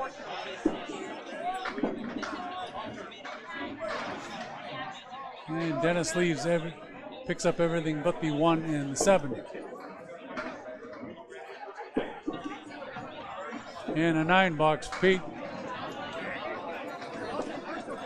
For Joey, rather. And a 9 box. No, that's an 8. I mean, that's a 9. I mean, that's a 9 and an 8. 8 box, I'm sorry. Didn't see the 7 in there. Okay. I was trying to look at the lane, that's why. That explains some of the mistakes. So Dennis is at 57, and Joey's at 80. Joey had 3 spares in his first 4 boxes before cooling off there, but he's had 5 splits, Joey Hutchinson has. And a nice 9 drop.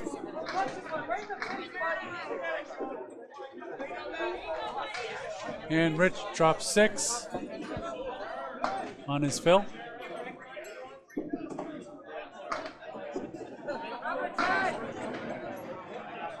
And missed opportunity for Sean.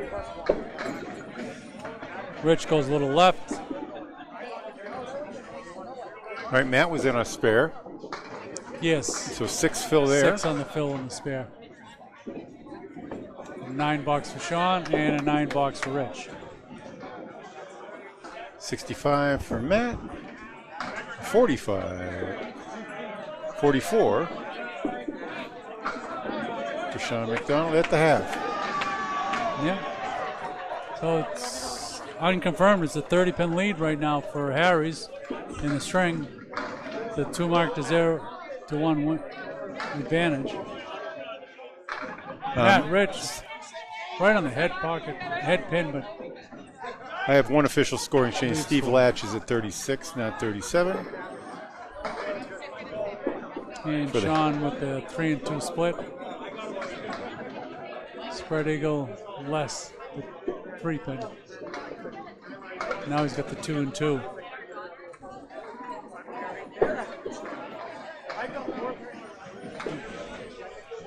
Matt surveying whether he's going to use the wood here to pick up his 4 pins.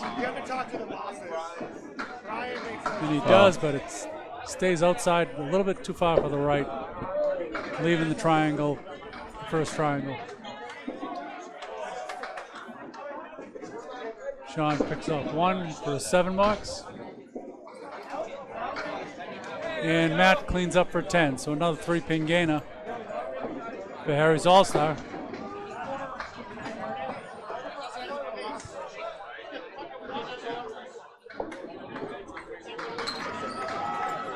Matt's at 70, 74. Yep. Sean's at 51.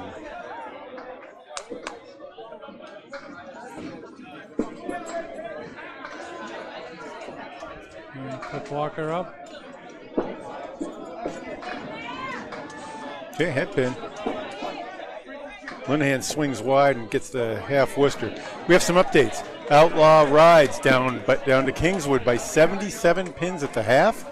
Team USA is up 23 after the first rotation over Stars and Strikes. They dropped string 1 by just a little light for Cliff's spare. Meanwhile, Rob Linehan makes a nice bid after his half Worcester.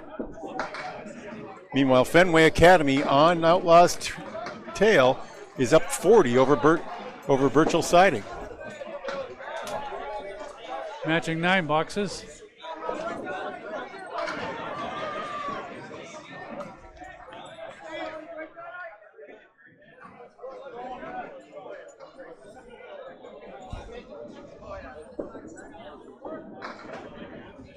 Even if they hold on, I'm not sure if it's going to be enough for Harry's, is it? Well, Team USA can't win many, that's for sure. Team USA lost the first, but they, I think for the Hatchetmen, who've already lost 2.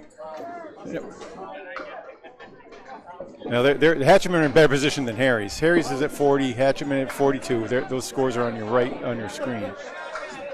And whoever wins has to win a lot, and Team USA will fall. They've already clinched 46. That's all I can say for now. They're leading. They would have 48 if they win that game. That may be out of reach for Harry's. That would be out of reach for Harry's if Team USA won.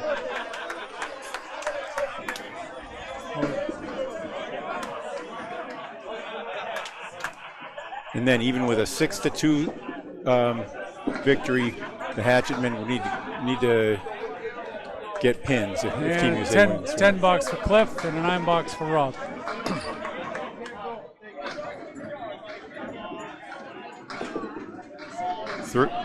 I have 53 for both. Yes. Parkinson's on a mark. He had a spare. The only mark on the board right now. He had a spare in the 4th. The lead is 32 here by Harry's All-Stars. Harry's would eliminate the Hatchetmen with a victory here in the second string.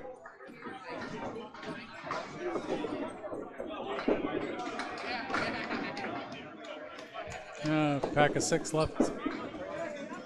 Steve. Oh, goodness gracious. 3. Oh, tough. Yeah, 3 tough Phil. 3. He's got the spread eagle with the talon.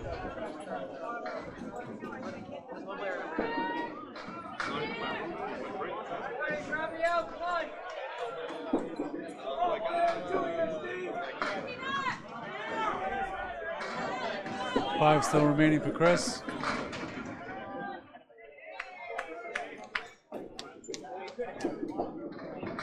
And an $8 for Lash. For Lash. Ooh, and a $5 for Chris. Uh-oh. Kind of erase that spare.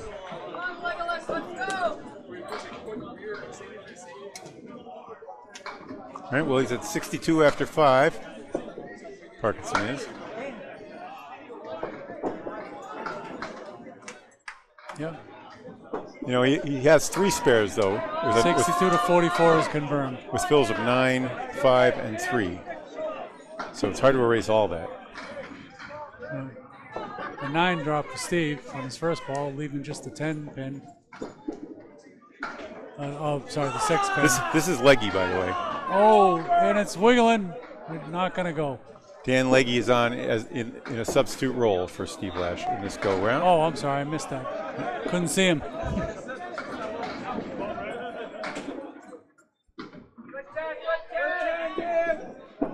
Leggy out of Franklin, I believe. And a $9 for Chris. Franklin, Massachusetts. $9 for Chris, and I'm sorry, what did Dan have? I believe he had a 10. Let me see, he said. Yeah. He's at 54. Dan is? 71 for Parkinson. No. No? Billy Shiner on your left for Harry's All-Stars. No marks right now for either side.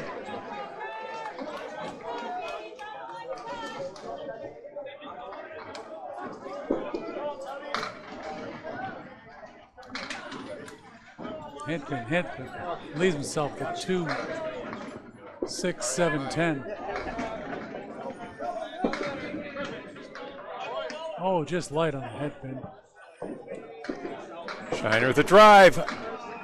Oh, God, a lot of speed. Great bid. Nothing wrong with the speed on that one. And an $8 for Pete. And a $10 for Billy.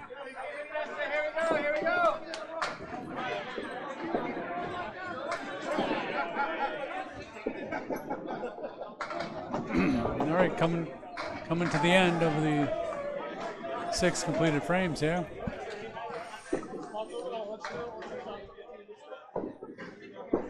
Oh, looks like we got another sub. Hey, Jimmy Nesta. Nesta's made an appearance. Chainsaw Man. Jimmy came to my house recently and tore down about an acre of trees with a 110cc chainsaw. He is a fantastic worker. Good bowler too. Drops. Oh, Billy with the lemon drop. So Nestor in for Peter Pereira, the last chance for a See substitute. if Jimmy can send the 6 over to the 7.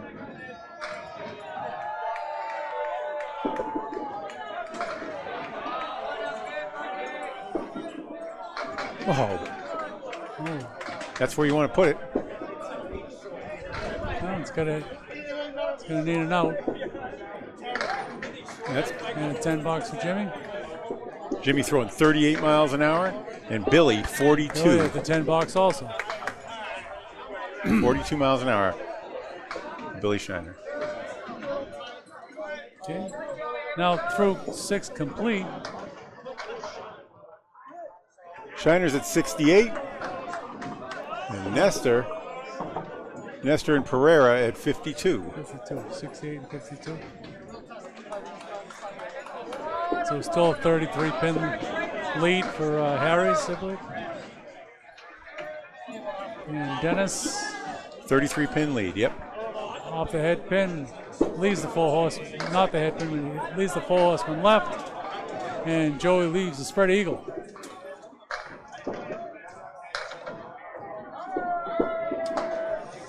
And Dennis picks it up.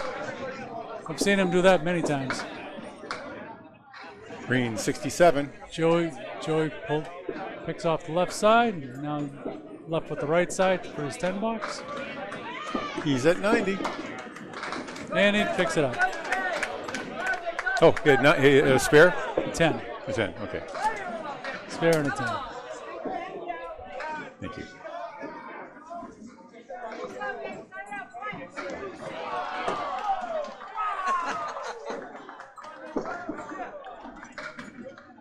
And Dennis picks up. Oh, those shaking pins should have fallen. Oh, no. And a strike, Pete. That was a 9 fill for Dennis.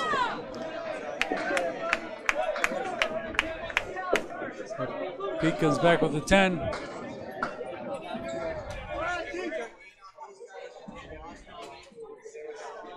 Hatchetmen said it's not over yet.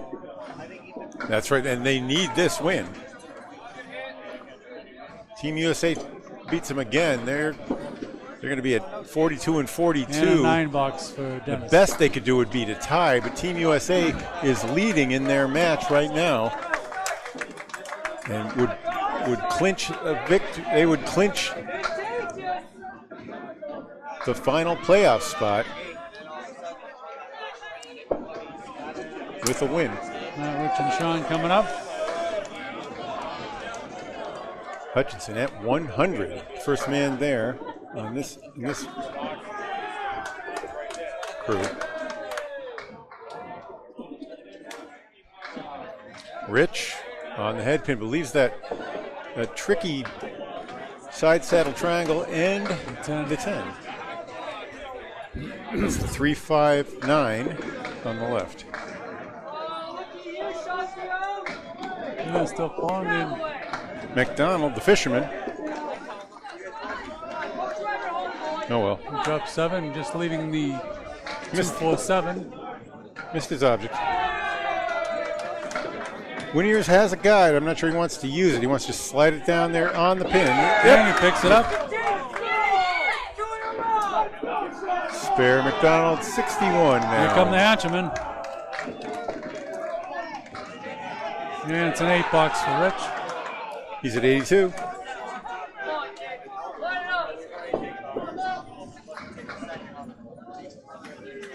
All right, but the lead, I'm seeing 350 to 310. Are you? 350, 310. No, I don't see that. Oh no, I didn't add the Dennis Green's up to 85.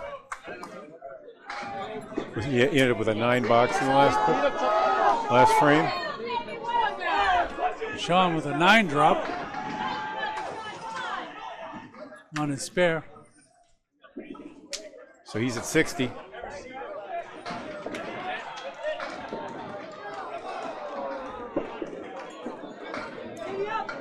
Oh, just sails a little bit left.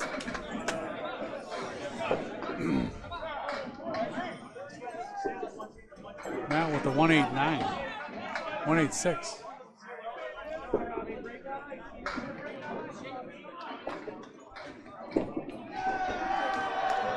All right. And a 9 box for Sean and 8 box for Matt. Matt gets himself to 90. Sean at 68. After the 19 box and the 9.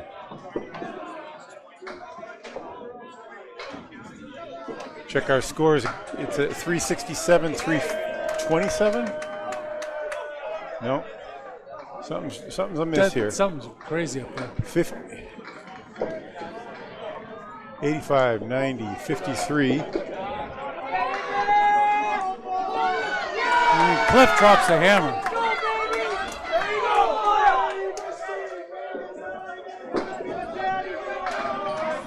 Oh, and what a pickup.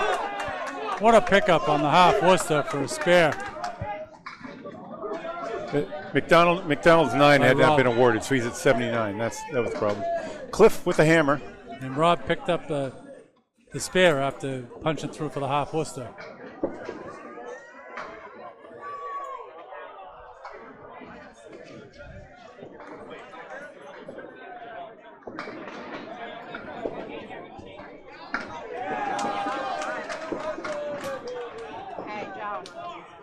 And Rob picks up 4.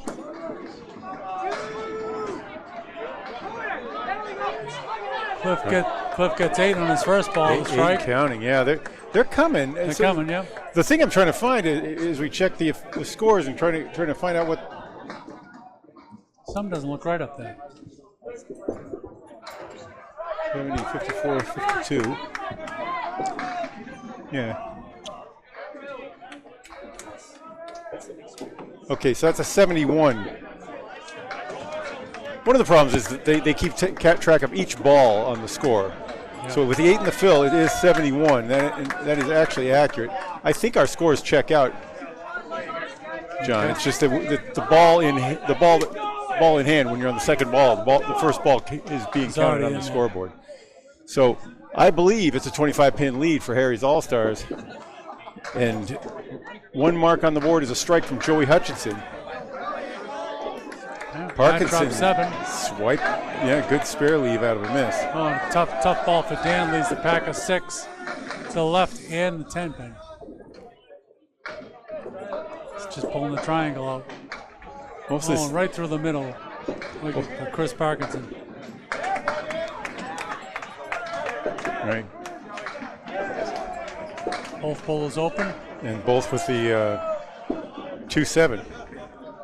Chris takes 9 box. And a 10 box for Dan.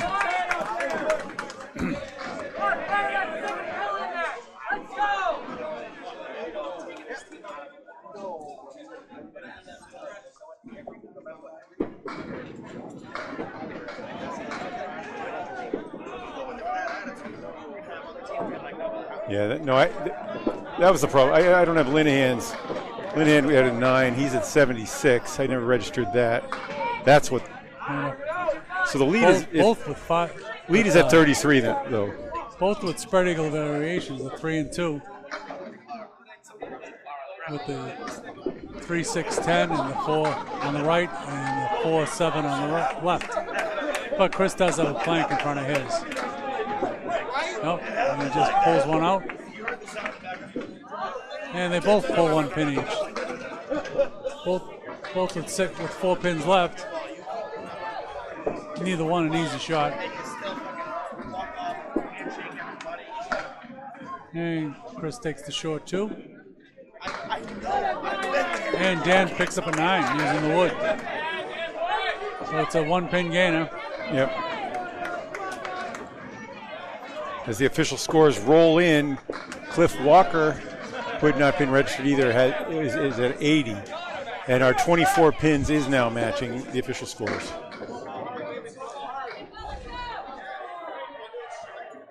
Parkinson at 88 after 8.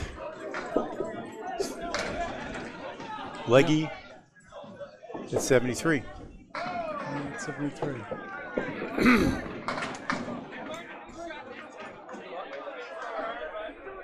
And Billy Shiner up. Punches through.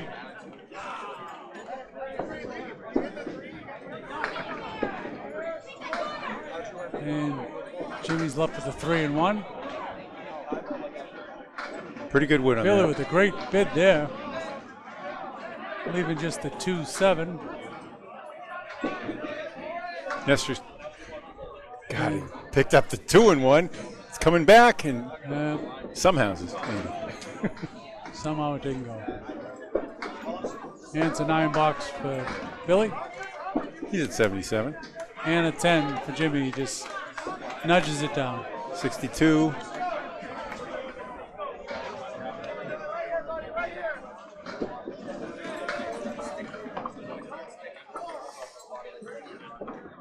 He's 22 correct. So the lead.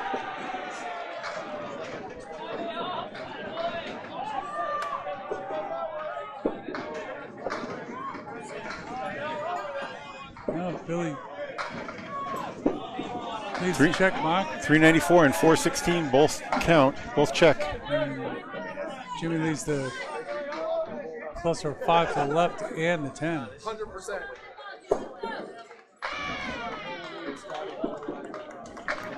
Oh, no, and it falls. A late fall for a beautiful spare. And Jimmy doesn't get the same kind of luck on his. Leaving the back row of the 7, 8, 10 with the plank in front of the 8.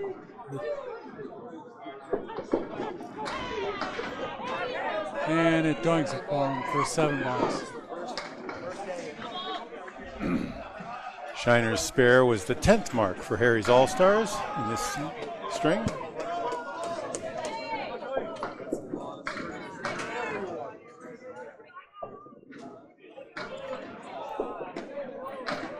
Seven marks on the board for the Hatchetmen. Sorry, what was that? What's Jimmy's final? We can update that one. Jimmy's at 60. 72. He's at 62, and then a 69 through 8.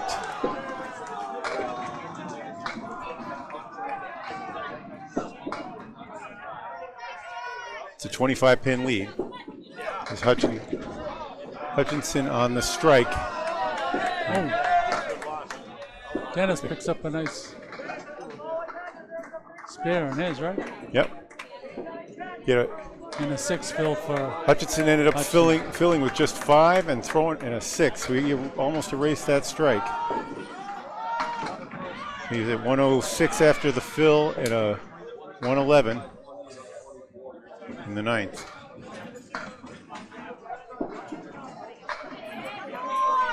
off to the left, but gets some friendly fire, leaving the 9-10.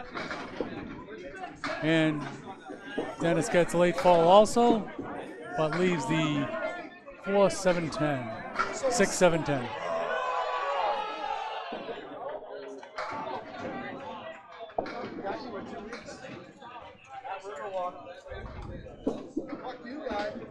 And right through the middle.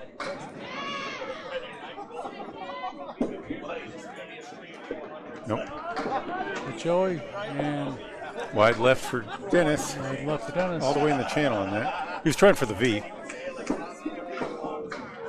And a 9-box for Joey.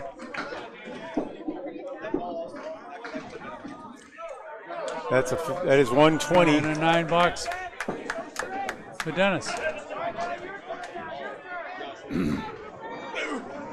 So Dennis with 7 in the fill and the 9 box will put him at 111.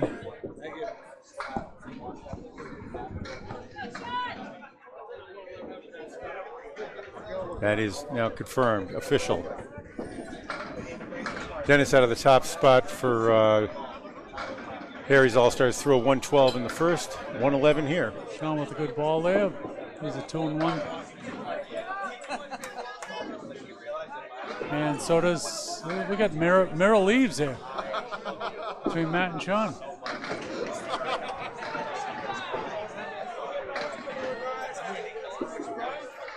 Sean, yeah, he wanted to hit it low, but he actually went too Little far. too high. Yeah, it was a little too low.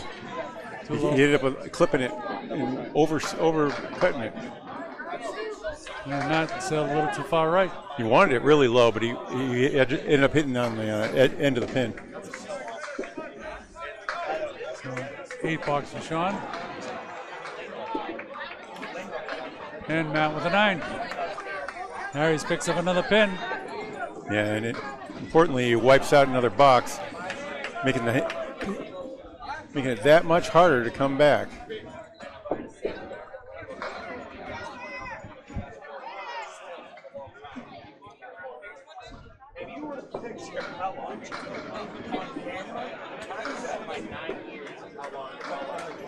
Sean dropped 6 on his first ball. Official score has him at 87 after that. I don't know why. Matt with an 8 drop. Two pieces of wood in front of him, though. Gonna want to drive it back.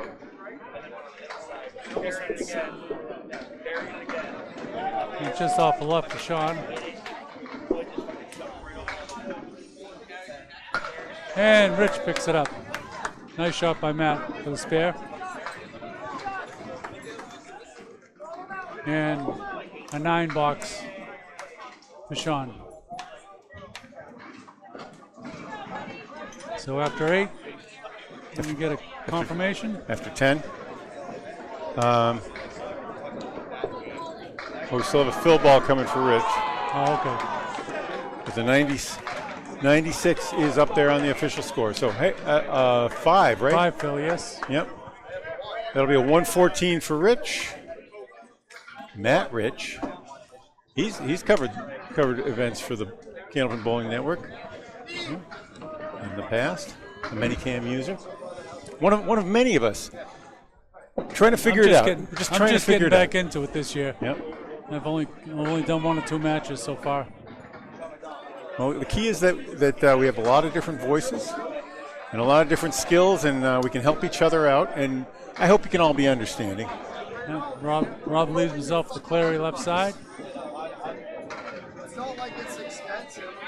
Cliff with the 2-1 he's trying to pick up. And he picks it up for a spare. Sweet. And Rob leaves the kingpin.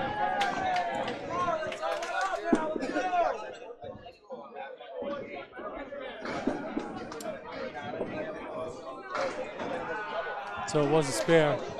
Yeah.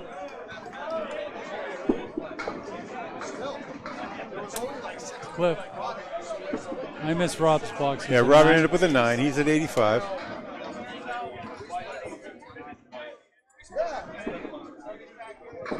Lays it in. Nice head pin. Nice 8 fill. Breaks the set back up. Leaving just a 4 and 7. Rob left with the Clary again. Left side. That knocks the lead under 30. If they can knock it under 20 for the last guy, there's a chance. Put the ball in Jim Nestor's hand. 2 fireballs coming up in the end. That's it. Walker made it. Picks it up, and Rob's not gonna just lean up against the 9 box and not take it down. 9 pin. And he cleans it up for his 10. I had a 95 for Rob there.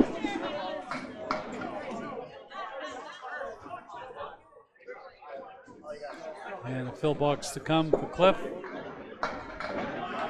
95 is confirmed. Linehan at 203 after 2. Got a 108 earlier. Boom. Walker with another 8 drop. Big 8 drop. I think he'd like to keep going, but he's got to hit reset. Yeah. 116. And just like that, the lead is down to 21. 21. Now, if they can take another 10 or so off here with Dan Legge bowling against Chris Parkinson, Hatchetmen can keep themselves alive. There's just 1 mark on the board. I'm trying to get an update on Team USA.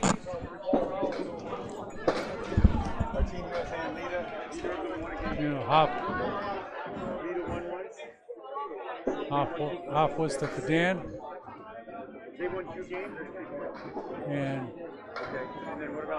And he picks it up. Chris sails a little bit to the left, still got 6 standing. Gonna need an out here.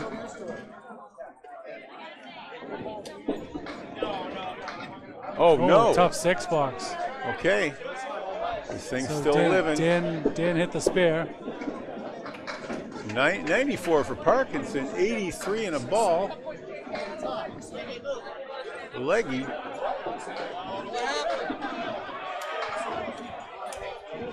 Leggy. 5 fill. 5 on the fill. That's a tough outcome for that ball. He knocks the lead down to 12 though with that. After the 4-point gainer and a 5-pin fill. It's a big switch. Now Parkinson can make this spare. It's side saddle triangle plus the. Oh, he sent everything over there too. The 10-pin stands. Okay. Every pin now.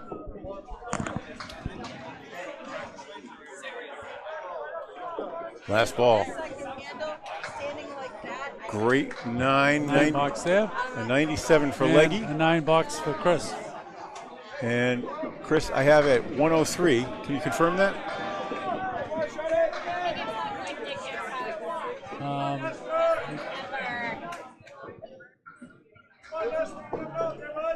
I think it says 103. I can barely see it. Yeah, I'm seeing it through the heads and the binoculars. Because he did finish with 9. 103 and 97 are confirmed. Meanwhile, USA is on the verge of winning Game 2. That would put Team USA up to 48 points. That means the Hatchetmen have to win Harry's All-Stars. They're both at. I think they're both at 42. That would knock Harry off, wouldn't it? No, I don't think.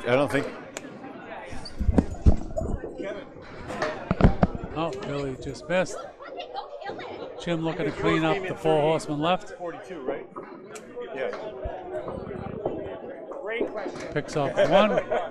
Billy You were 38 and 42. You guys has 7 box for Jim and a 9 box for Billy.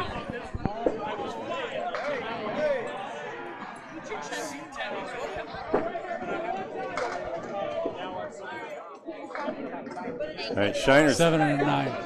Shiner now with the 6 fill, and the 102 is putting this one away.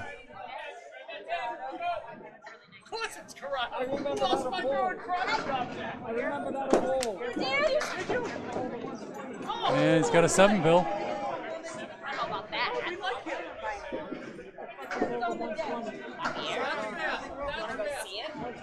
Yeah, Jimmy left with the Woolworth 5 and 9.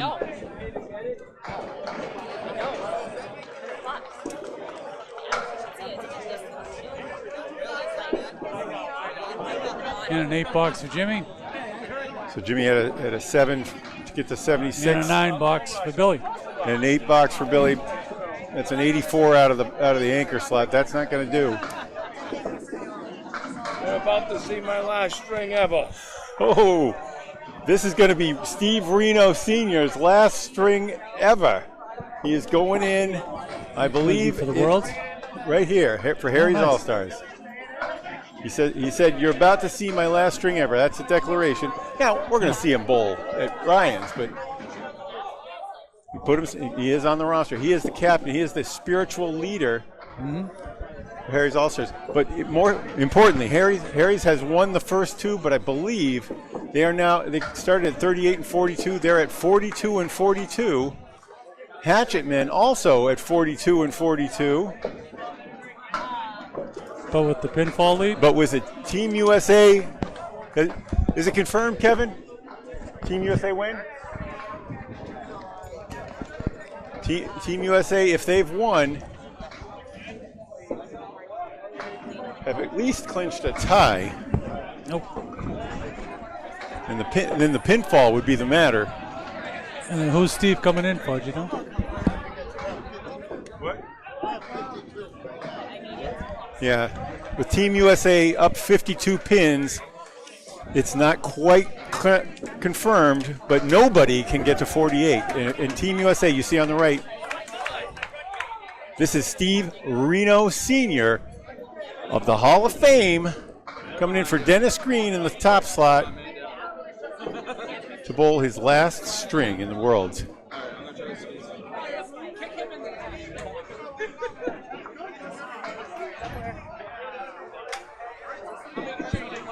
Is Rich Lamone bowling today, or is he just the captain?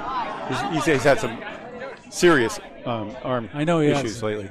I know. I haven't. Don't want to speak out of school. Yeah. All right. So Harry's gunning for a sweep. On the verge of elimination, Team USA to our right, about to.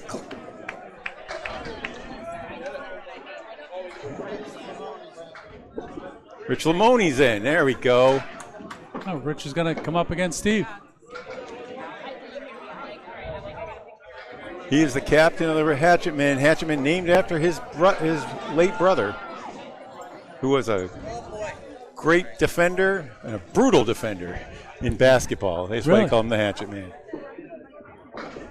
So Rich, after he passed away in a car accident, Rich dedicated his team to that. Here comes Reno, all over the head pin. Pretty. Leaving the 6, 9, 10. There's a T-square. There's a T-square back there. Might be problematic. All right, Rich. Rich right on it. Yeah. He didn't get the head pin, but leaves the 1, 8, 10. How about that? A spear. Yeah, for Steve starting it out. He had thrown one yesterday, and he said he only threw 8 strings and didn't have a mark. There's one from Reno. That one's sailing away from Rich a little bit.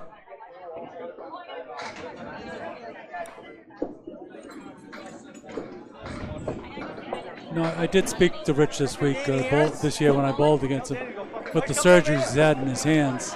Yeah. It's been very tough comeback for him. And that's a 8 box for Rich.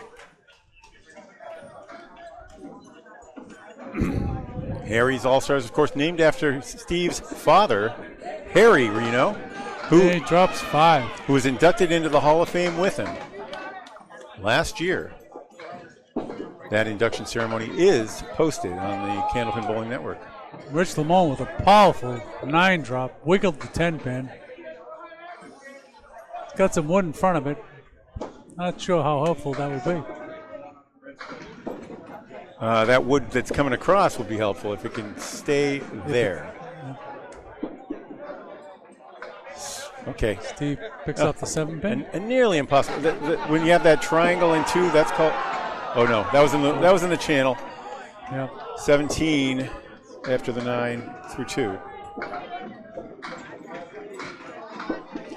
Yeah. So in the arm surgery you're talking about, it's elbow and the wrist. He had to have I want to say 2 or 4 surgeries. He had carpal tunnel he had to have fixed too. I guess actually it was in the channel, but it wasn't a foul, so that does count as a 10 and an 18. Oh, okay. All right. Meanwhile, Reno, who'd filled with 5. And finished with an 8, I believe. Yep. He's at 23. Reno, in a string of, he had a 3-year run as I call it his Jim Rice years, back in the 80s, early 90s, when he was the best thing going. He had a run on Channel 5 where he averaged 140. Wow. Over a large number of games. I used to know it exactly, but I don't want to speak out of school. So Dennis is still in. He just moved on to the 2nd spot. Good. And that's where Matt Rich was last game. And Jimmy Nestor is bowling up in the 2nd spot now too.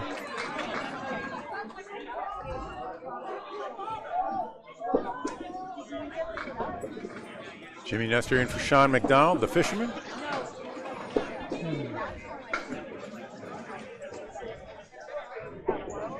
Both open here in the first.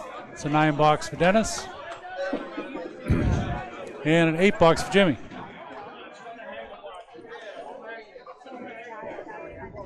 Jimmy and Steve both grew up bowling with Tommy O.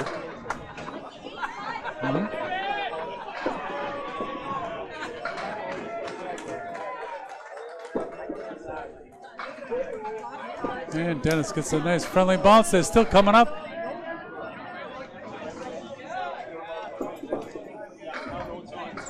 Leaves himself the 1A.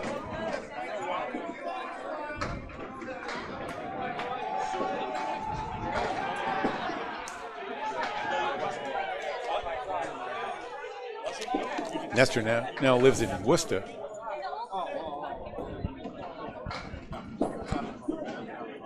Oh, off to the right for Dennis. Jimmy looking to pick up his. And he's off to the right.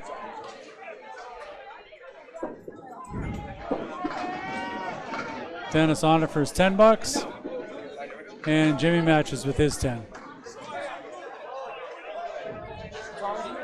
18 and 19. We have an update. So Matt Rich is going to be in the third spot.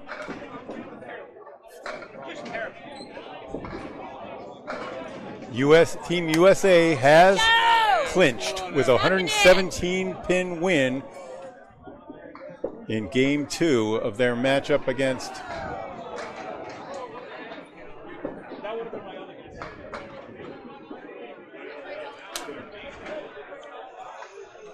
Kings, against Burchell Siding. That's who it was, Burchell Siding. But Matt drops 5 on his first ball. Now the bowling in the third spot.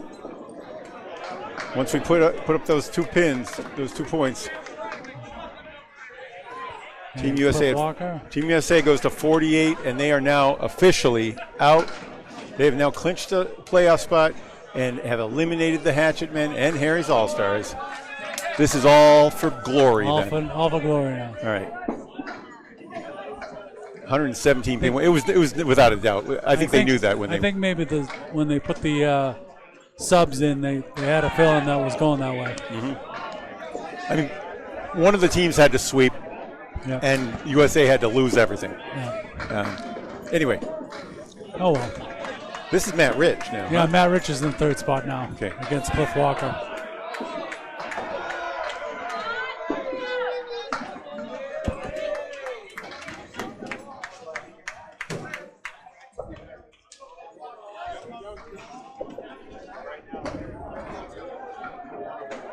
We're going to be seeing Dan Asdale in the 4th slot for Harry's All-Stars also. Oh, Matt with an 8 box and possibly always go one ball up. And it's a 9 box for Matt. And a matching 9 for Cliff.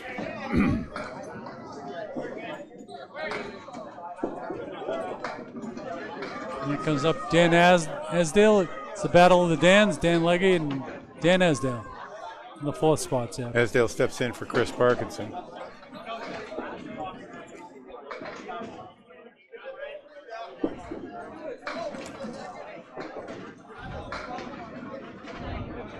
I wonder if Steve Renaud Sr. is coming in too. He's probably in reserve.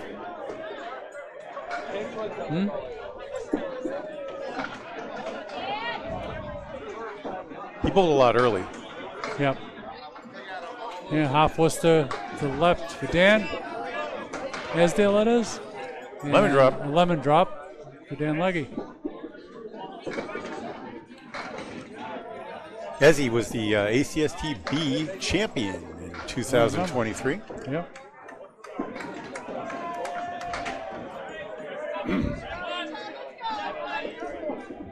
Also a great 10-pin bowler.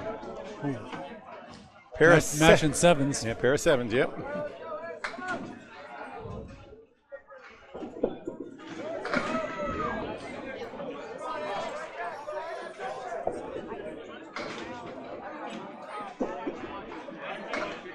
And Dan with the half Worcester right again. Oh, no. Oh. Yeah. I don't know if it's any better to knock out that 4-pin on the spread eagle, but I guess having 2 pieces of wood makes it actually pretty tasty. It's better for me. It means it's never going to stand up again. You're at least going to get a 5, right? Right. Asdale, shoot. After the half Worcester smacks the 2-pin. Leaves the 1-7-10. 1-6-10 rather. Leggy's pitch. He went for the wood and he touched them all, but the Just a little 7 too light stayed on up. some of them. Yeah. And Dan with a 9 box. He's at 16. And a 9 box for Dan also. 16 for Leggy.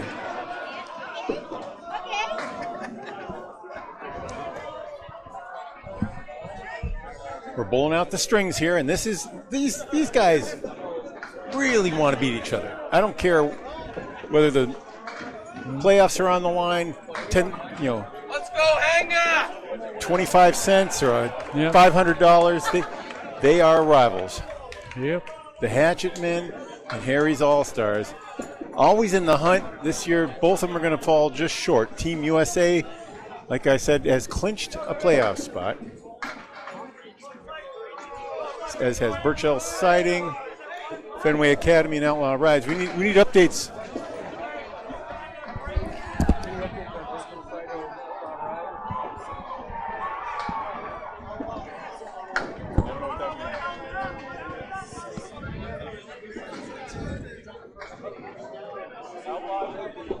And Billy picked up his spare.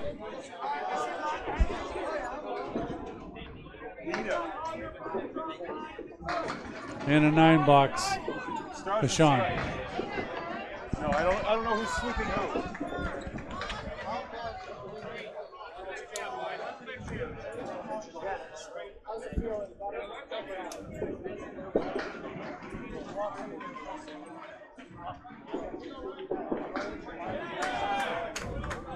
And Billy on the fill.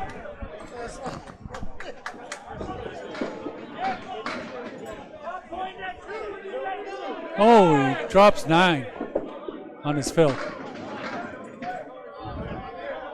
19 in the first for Billy. Sean McDonald. Sean has the hold off the second triangle. And Billy picks up another spare. All right, he's moving now. 29 for the first trip. Plus a ball. Sean left with the 1, 6, 7, 10.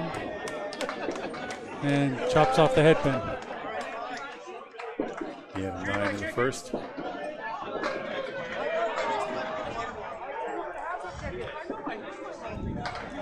$16 for 2.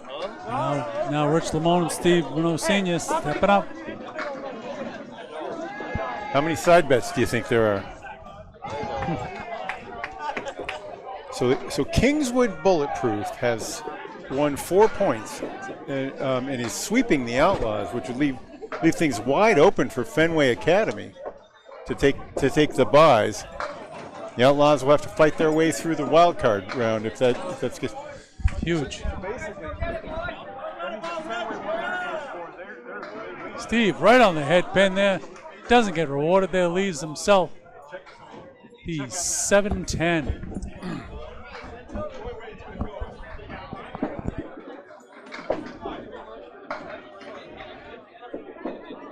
Of course, Harry's All-Stars swept Fenway last night in the last match, the 9th match. 9th match. Well, that's something they can put in their hat. Oh yeah, they're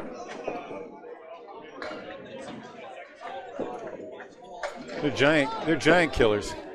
Yep. Okay. There it is. 10 bucks for Rich and a 9 bucks for Steve.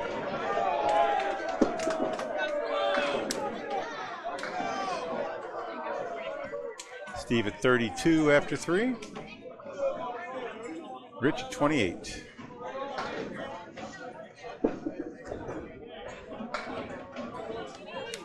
$114 to 96 lead for Harry's All-Stars, plus a mark hanging. They're trying to sweep. Like I said, they swept Fenway. Half was to the left. That way they can go back and kick themselves over the losses they had to the lower ranked teams. Sometimes it's competition. Ryan's Family Amusements this year is sponsoring Harry's All-Stars. Steve, of course, one of the One of the top shift managers there. Get away. Oh, and Steve right on it, picks up the Cleary for the spare. Two marks in the early going. He led off with a mark on a 7 drop. Going out with a bang. 42. Man, And a fill. a tough 5 bucks for Rich. He's at 33.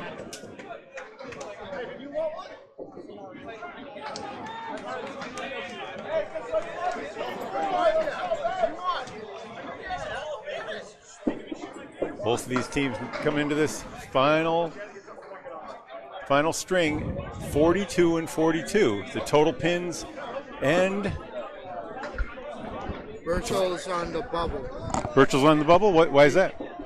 because if these were sweeps, Yep. if Academy sweeps, they knock them out. Kingswood can knock out Birchel. Yeah. 7 drop for Jane. Kingswood started. That's right. They were at 46 and 38. Okay, they are at 46 and 38 now. Birchel had a tie earlier. And Dennis picks up a nice spare. Rich looking to clean up. And gets a 9 box. 27 for Nestor.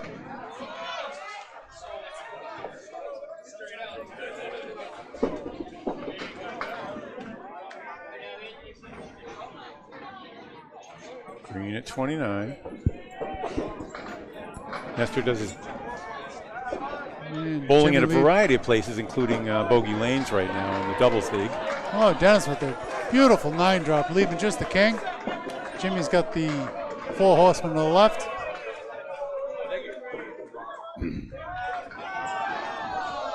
It's pretty when it goes. 9 Phil puts him at 38 through 3. Ironically, I've been having a little bit of luck with the 4 horsemen lately.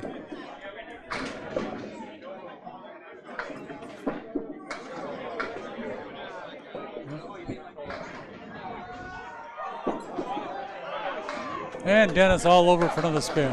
Wow. Harry's going out with a bang here.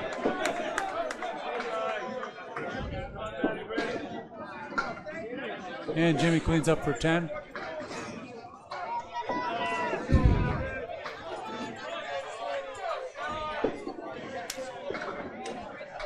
Jimmy, 55 years old. Had another his change share. coming? He's had his share of health problems over the years.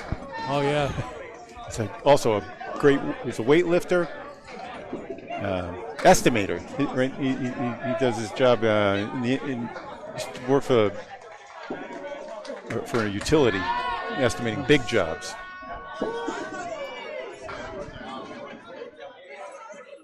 Clip with 8 drop on his first ball. Now watch Matt Rich. He's one of the lower. He gets his head low, and the ball down there, and drives it home. Beautiful Drives it home for straight him. pitch into the 1-2 pocket and a strike. I think I'd fall over if I got that low. Yeah. Walker trying to Walker keep up. got the spare. Yeah.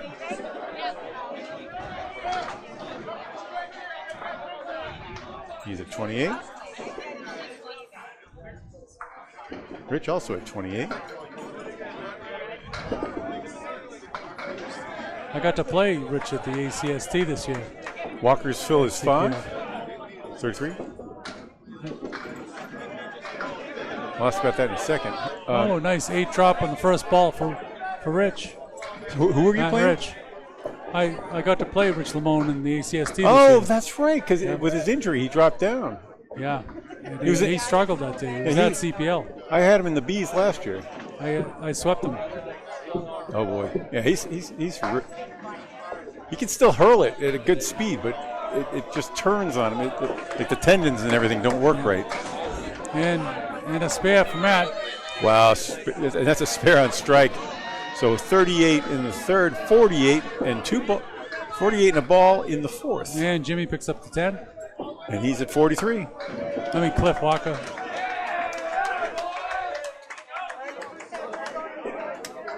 And now the Battle of Dans are back up. Both sitting at 16 after 2. Looking to make a change to that.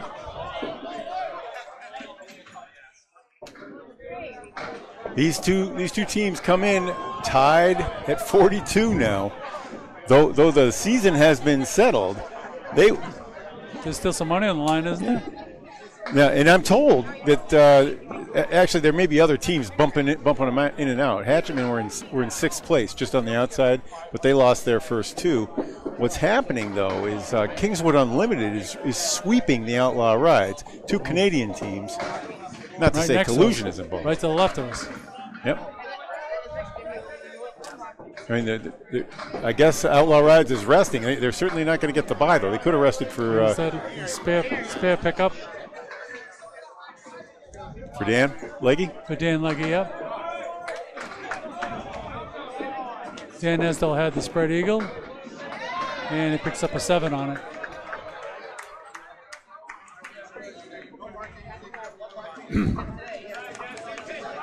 .23 in the third.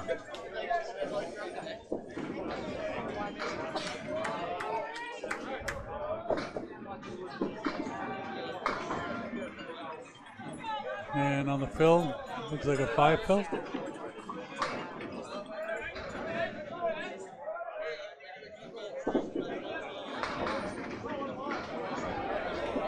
And beautiful 9 drop by Esdale.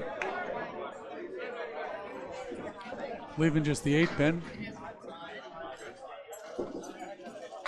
7 is fill ball 33 in the third. And Dan Esdale all over for his spare. Leggy left twice. Puts himself up to 40. With a 7. And Dan Esdale at the spare. Now he's at 33. They'll have to catch him with a spare ball. Coming up next. And next time trip. Harry's All-Star whole team is on a fill right now. Oh, wow. So they're up 5 marks to none.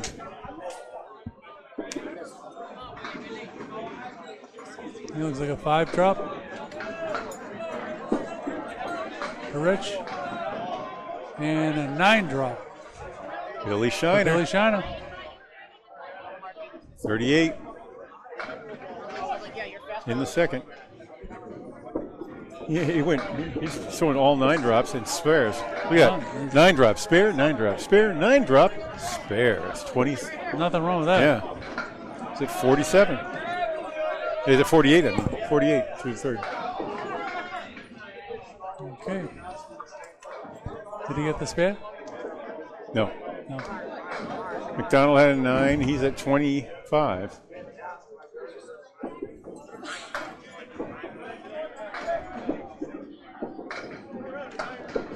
McDonald sends his ball through the 2-hole, gets a little back action. First missed pin of any sort for Shiner. Wow. That's a 6. 6 on that 4th, on the 3rd spare in a row. So, just cherry picked. 2 pin off of that one.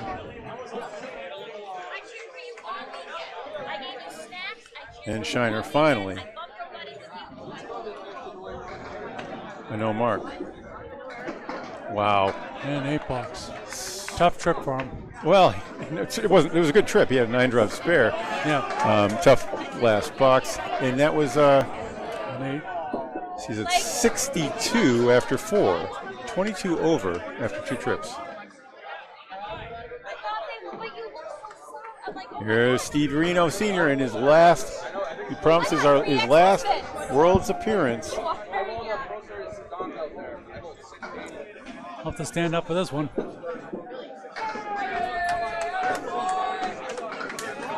Here comes Renaud, drops it on the right side of the head pin.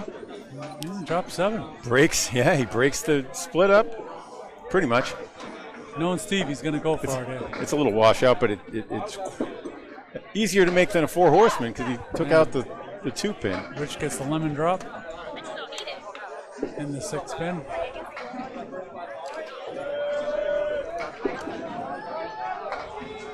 Oh, only 7 pin still standing. And a beautiful shot by Rich. Picks up the spare after hitting a lemon drop.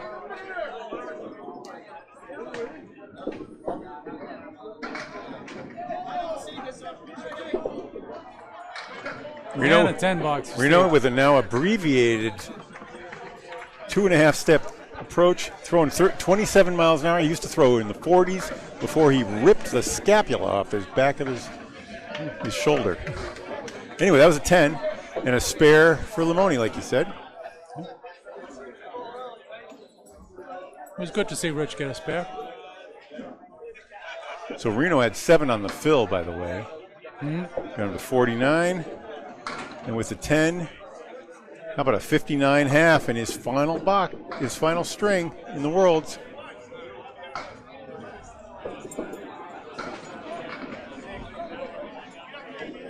All right, Renaud, first ball in the 6th coming next.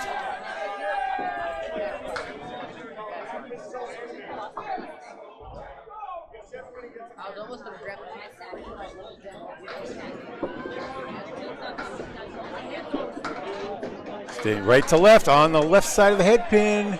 Shakes. Oh boy. Yeah. It's coming. There Going. it goes. It's going. Go. Yes, there it is. Strike. Slow moving, but a strike nonetheless. He had a 10. That wasn't a spare he was working on, but that is a strike. The 3rd mark for Renaud, senior. He's at 69. What a way to finish.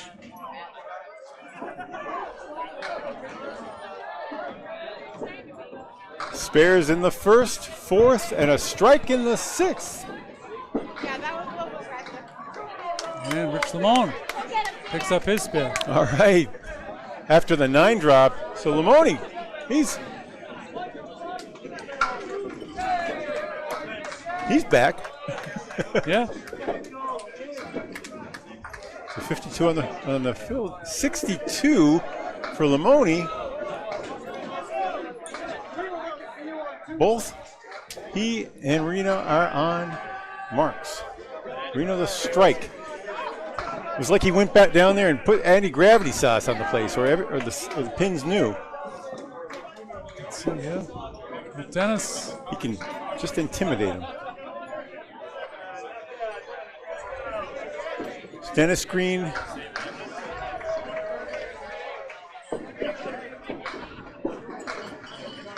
Oh no. Okay, Nestor's on the half Worcester. Yep. So still, there's a 4 fill for Green. He's at 52. Gonna need an out ball.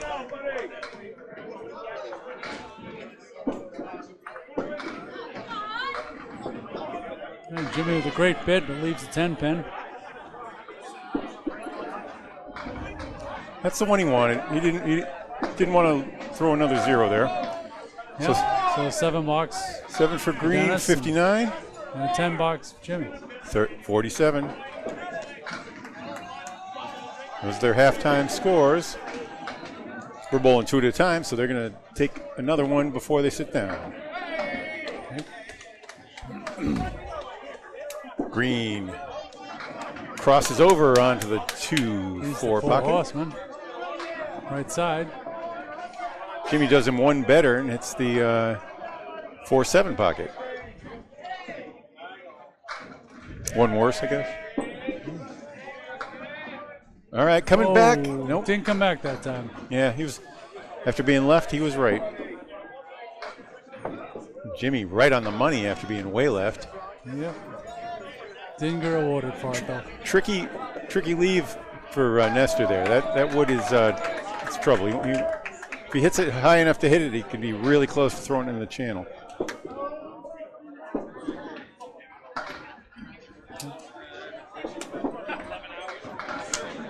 Yep, he ricocheted off the wall, takes one of them. Both bowlers with 9s. Probably the best he could do on that one. 68, 56. Through 6.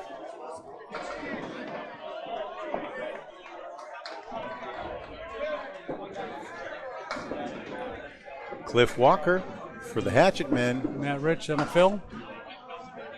He's at 48. The lead now 45 pins for Harry's All-Stars, looking to sweep the Hatchetmen. They follow the 7 fill for Matt. He'll take those.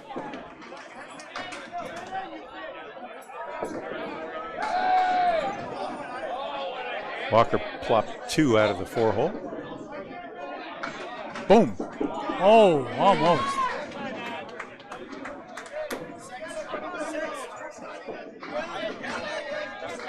So Rich earlier was in the 2 hole. I think he had an 87 114 out of the 2. No, he came in as a sub and threw the 114. $10 and an $8 for bowlers. 10 for Rich.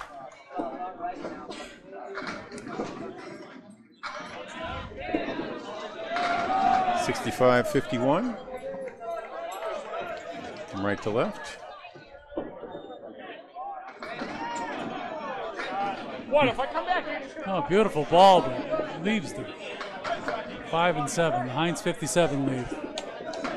And yet, the triangle pulled off. Almost a half was to the cliff, but he did pull off the second triangle. All right, that wood is also trouble.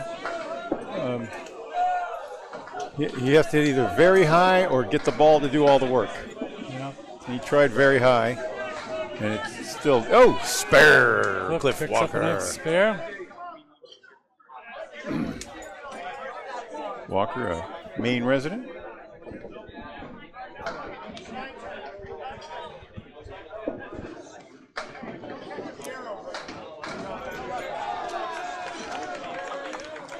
Okay, Dan Esdell on a fill now.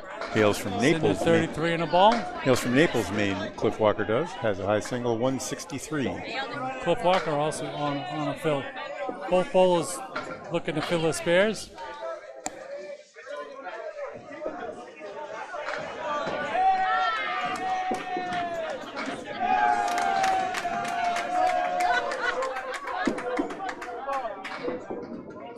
And Dan ends up with a 5 fill in his, leaving the 4 horsemen in the post.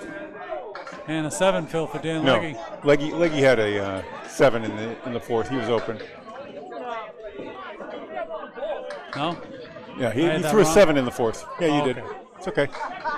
But it was a 5 fill for 5 fill for Esdale. Esdale, yeah.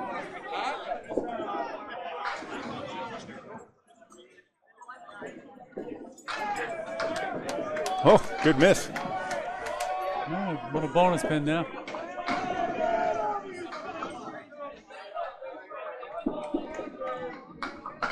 And Dan Esdale with a 9. He's at 47. Got a piece of wood that's going to have to be pulled out here.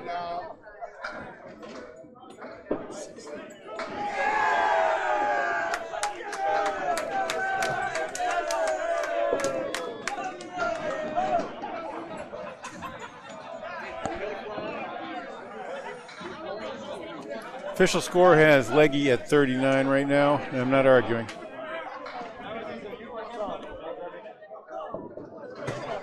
City 7, 17, 32, 39. Now they have him at 48. Okay. I don't think that's right though. I think the pin. What happened was when they walked up there, the lasers picked up the foot or his hand, so they're going to have to reset it. They have, and he's now at 49. Okay. Okay. All right, no marks for the anchor bowlers, Sean McDonald and. Oh, we still have the 6 box. Right? No, we're still in the fourth. Still in 6 box for Esdale and Legge.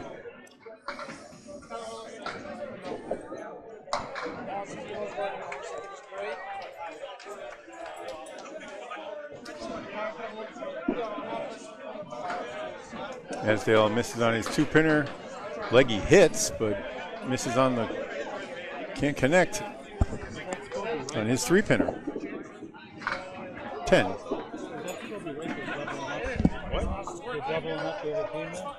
1,600, 8 inches. Yeah, they're bowling.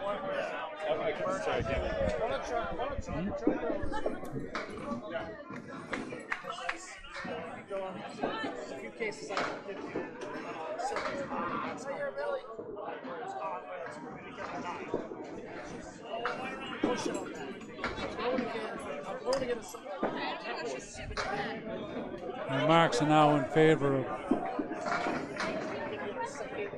the Hatchetmen 2-1.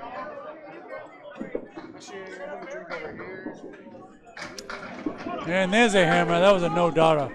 All right, Sean. 44 in the 5th. Oh, and here we go. Billy picks up the spear to answer. 72 in the 5th. He's trying to keep up with Senior. Yeah, neck and neck. Steve Renaud finished at 69 through 6 on a strike. Shiner now on a spare at 72 in the 5th. That's his half score. Highest score we've seen. Highest score we've seen on these lanes has been 150 by Sean Sears. Really? On a match that got destroyed by technology. So that was a 6 fill for Billy. Oh no, he wasn't on a spare, was he? Well, it says he was, and it says he got a 5 fill, and it doesn't look right. He's pointing at the 6. Yeah, now they gave him 6. Okay. So he is at 78. Sean, spare on strike. Nice.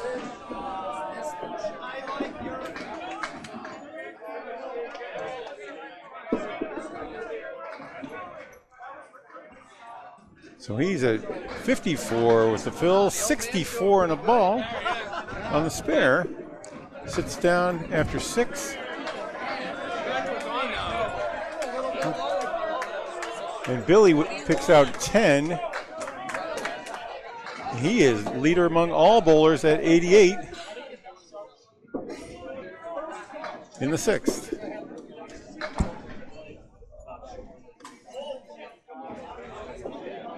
Leda Lanes, the home team, still fighting for the playoff positions, is up 46. Rich Lamone with the strike on spare. Oh! So that's going to put. Oh, Steve punches right through. Just gets a 4 fill on his 4 ball on his first fill ball. It's a 4 pin. All right, still on the fill. Wants to get three or more. Oh gosh! Oh, he ends up with a 5. That's a tough 5, but 74. Still a good string going.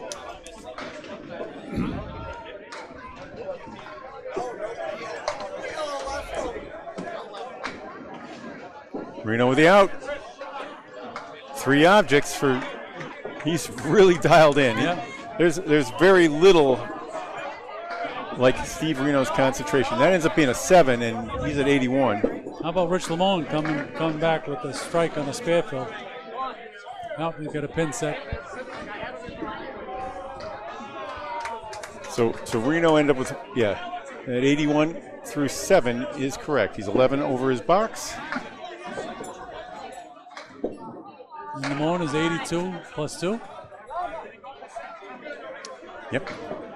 That's two pin fill that time. It's usually the 3 pin that falls on these lanes, especially on 6.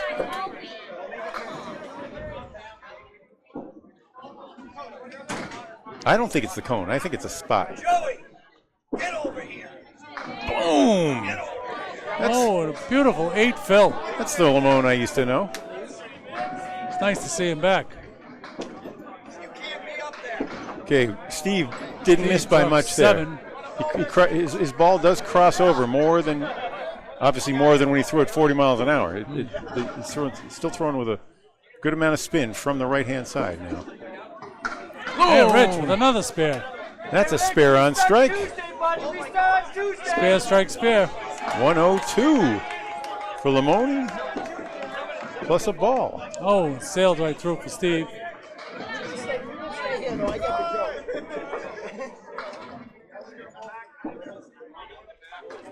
And he picks up 2 for a 9 box. They're giving him 8 up on the board there. Oh, That can't be right. What the fuck? Hey! Did you see a 9 on that? 8 Philly. No, why not an 8? He had it gave him an $8. He had it. Oh, you mean for the box he had 9? Yeah. I thought he did too, but it says 8 up there on the board.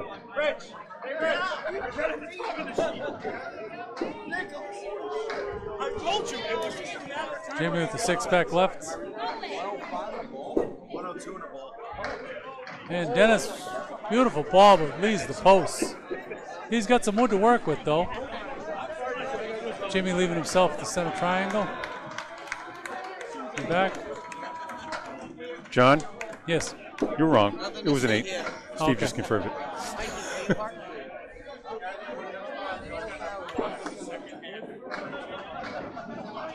Jimmy with the $9.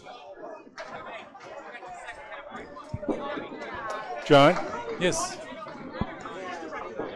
you were right. They just changed it to a 9.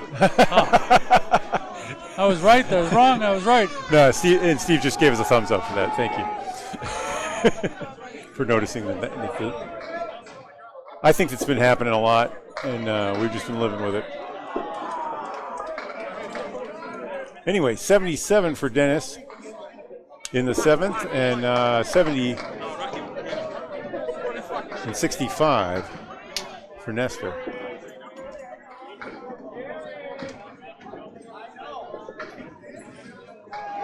I'm afraid to watch the replay because I know I've made a lot of mistakes, but I think the scoring has also made a lot of mistakes. Yeah. Dennis on it. Oh.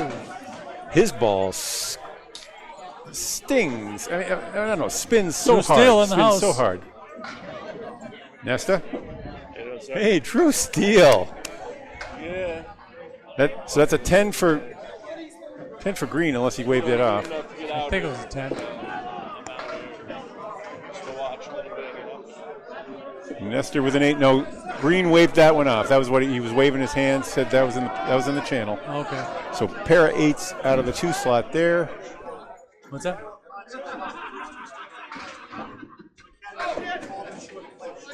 Oh, okay. Can you repeat that, John? He said Academy's all but set to clinch. Academy Lanes, they're trying to clinch the bye. Drywall lost it.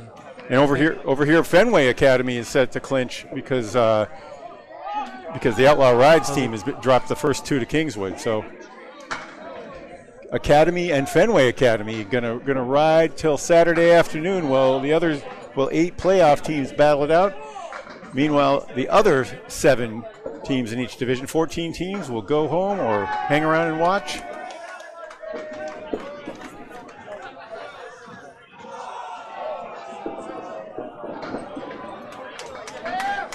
Oh, good by Jimmy.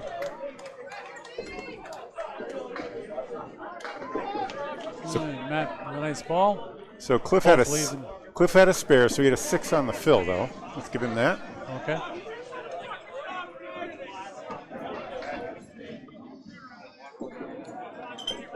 And a $9 for Matt.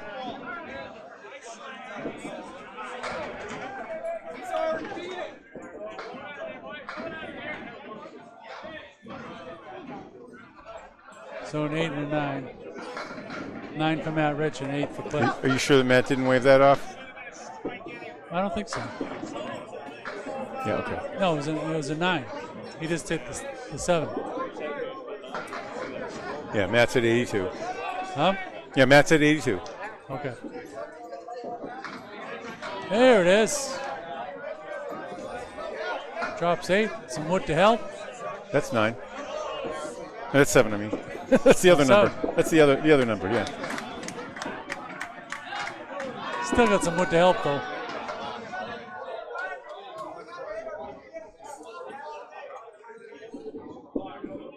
Grinds it home. And he picks it up. 7 or 8, it didn't matter. He was getting it. Yep. Yeah, the wood was beautiful.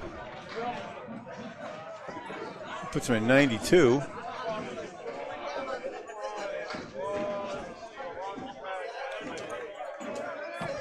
So is Harry's going to be just on the outside? Yeah, they've been eliminated. That's what all that hullabaloo was about earlier. Yeah. The two teams are tied right now at 42 apiece, 42 wins and 42 losses, or points anyway. So Walker's 10 put him at 84.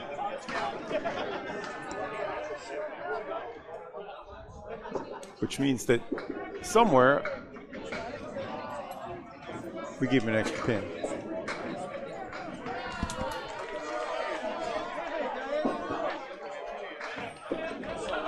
Beautiful ball by Dan. Leaves the 5-8.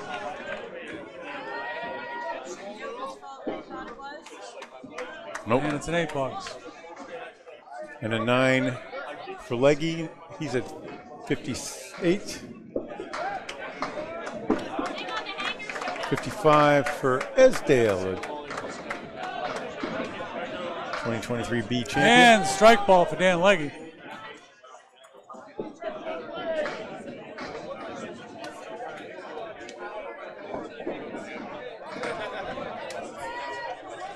Esdale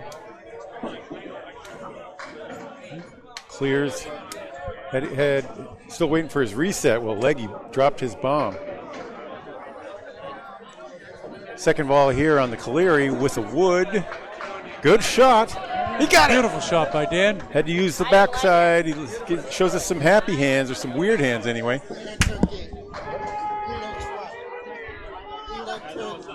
Okay. Leda Lanes has taken 8. That means they're in third, right?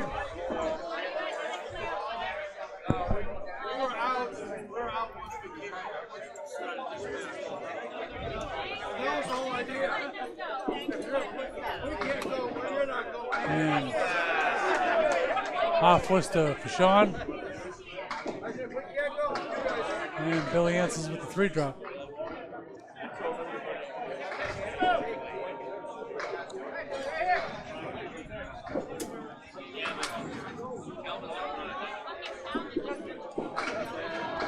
Oh, Billy with a beautiful pickup for a spare.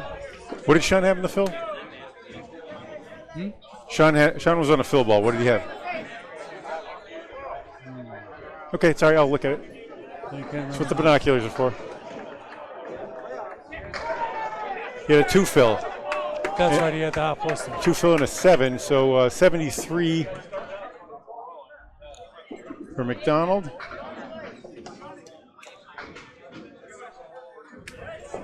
Sean leaves the goalpost.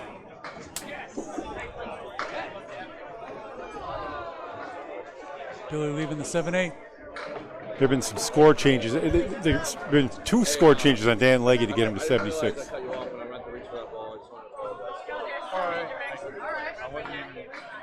Shiner with the 8 fill is up to 106 in the 7th.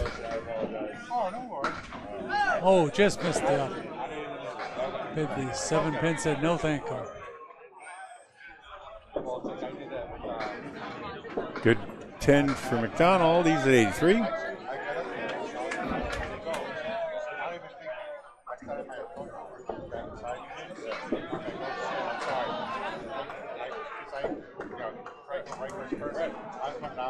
And a 9 box. 115 for Shiner. He leads all bowlers here. Back up to the top. Steve Renaud coming up.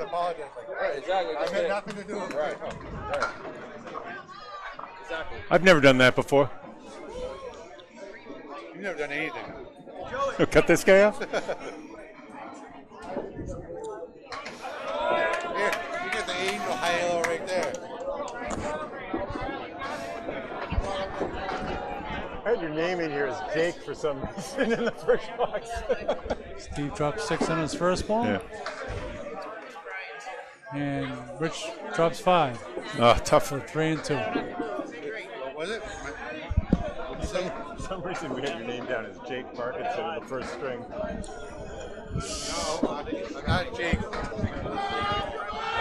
You had one job. One job. One job. He You get what you pay for.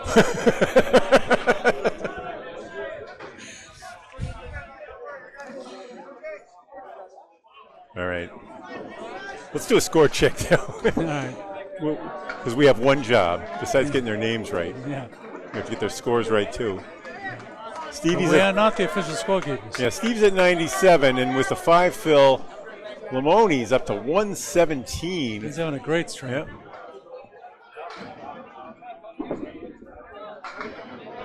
Oh, Steve chops out the quarter Worcester. No?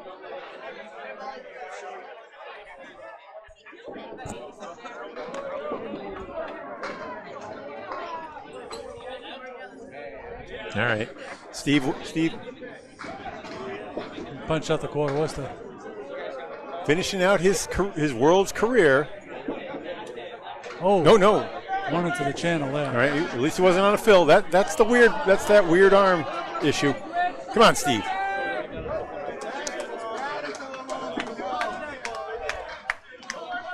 All right. That's good. Come on, take Come on it. back. Take it. All right. He's going to have one more ball in his career. He's broken the century mark.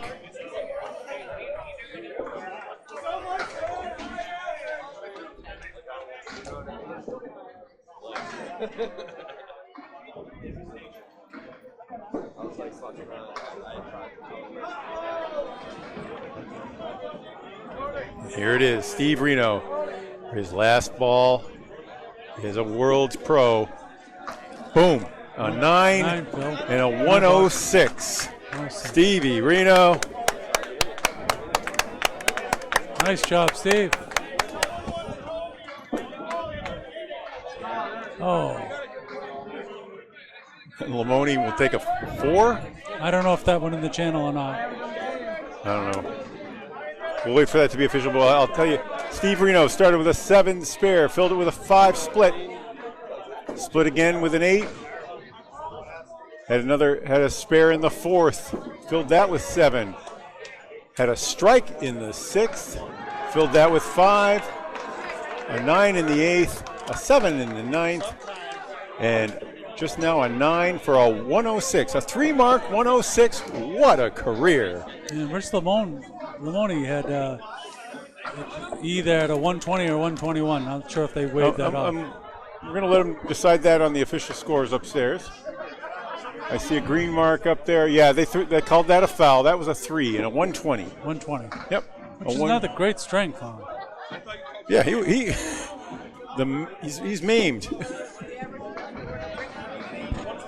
Averaging 86. Nice job. Hey, Rich. I guess. Nice job. You want to talk? No. I mean, I can, but no. I need to talk. You're awesome. Way to pick it up. Fun with them. That was the only string I bowled this week. Yeah, that was the only string you bowled this week? That's it. But I missed that single. Where is it? I'm trying I'm totally fine. Is it? What it is that it healed a little tight. So Okay. It's kind of like rookie of the year. Okay. So sometimes can't keep it straight, so I hitch. When I hitch, I just like throw it at the 10 pin in the gutter and it goes in the hole.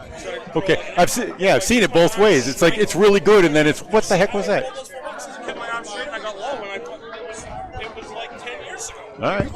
Yeah.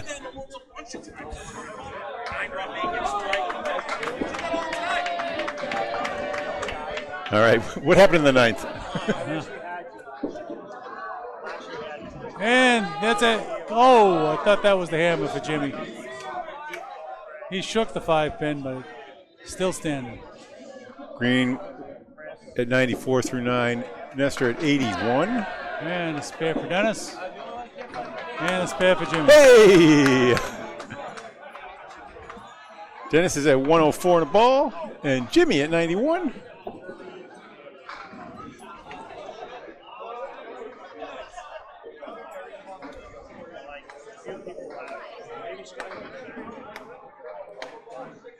All right, how about a 9 drop, Jimmy? Oh, there's a strike fill for Kingswood on a spare. Kingswood's on the bubble trying to get into the playoffs. Oh no, 3 fill. 6 fill for Green. Puts him at a 110. Yeah. And a 3 fill puts Nestor at 94. said he's going to be bowling a lot less this year. He was coming back last year and wants to bowl less. Everybody's calling him, putting him on teams in places like Sunday Pro League.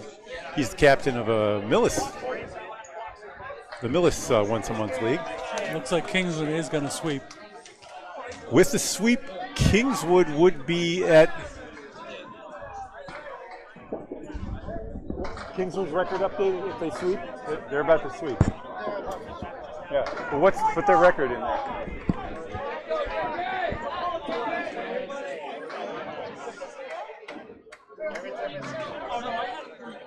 The 7 up and Rich with the 1-8. And he picks it up. And Cliff picks up his matching spares.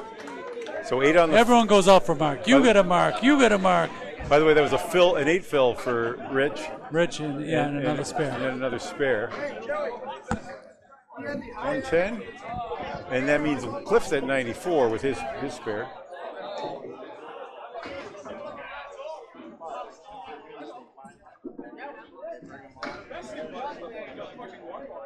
And a 4 fill for Rich. And a 7 fill for Cliff.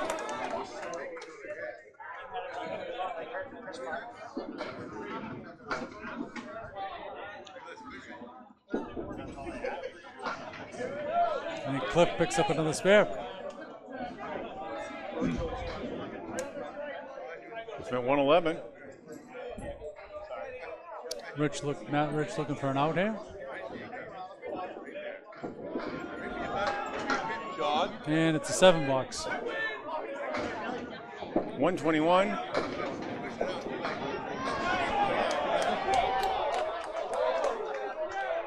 Solid game, 121. Harry's running away with it. Scores of 106 from Steve Renaud Sr. 110. Dennis Green, 121 from Matt Rich. And a 10 fill for Cliff at the end. Finishes with a bang. He ties him, 121 apiece.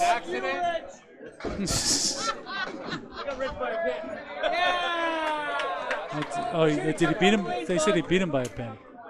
Well, he must have one off. I see 121. They're both at 121 on the official scoreboard ahead. Strike on spare though. That was a good 20 box. 220 box. He had a 40. He had a trip. He started at 81. It was a 40 trip. 40 trip. Camera freezes out right in the middle of Dan Esdale's spread eagle looking pitch. 8 drop for Dan Legge on his first ball of the strike fill.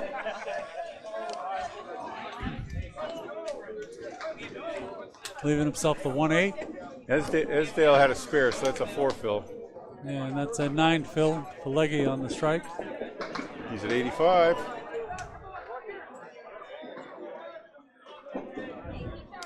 And a 10 box. 7 box for Esdale, 10 box for Legge.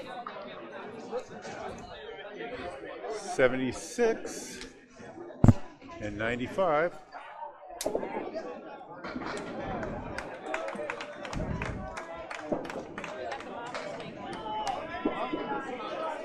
Cameras are freezing up again. And that's an 8 drop for Esdale, leaving himself the 5-7. And a 9 drop for Dan Legge. Leaving himself just the kingpin. Almost. Yeah, that's a spare for Legge. Good fight there. And a 9 box for Dan Esdale. They clinch.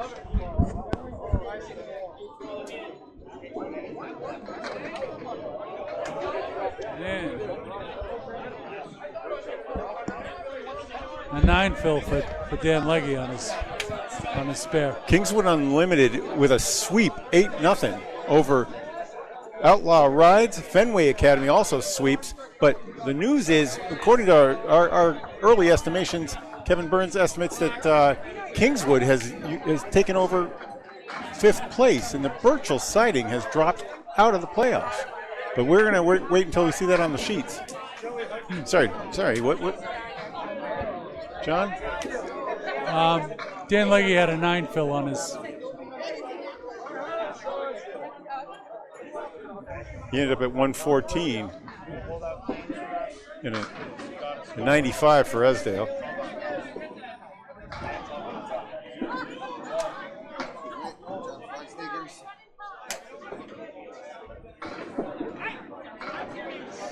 And $9 for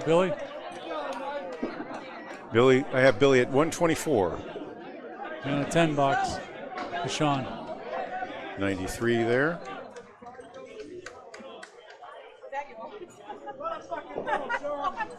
Looks like Billy's going to have the top string.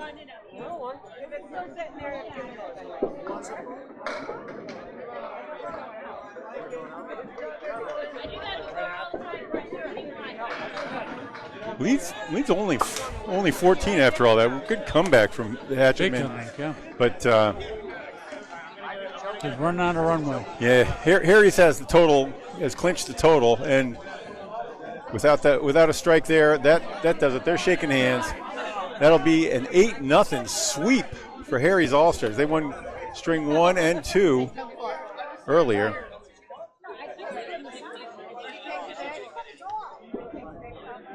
That's 2 sweeps in 2 days for them.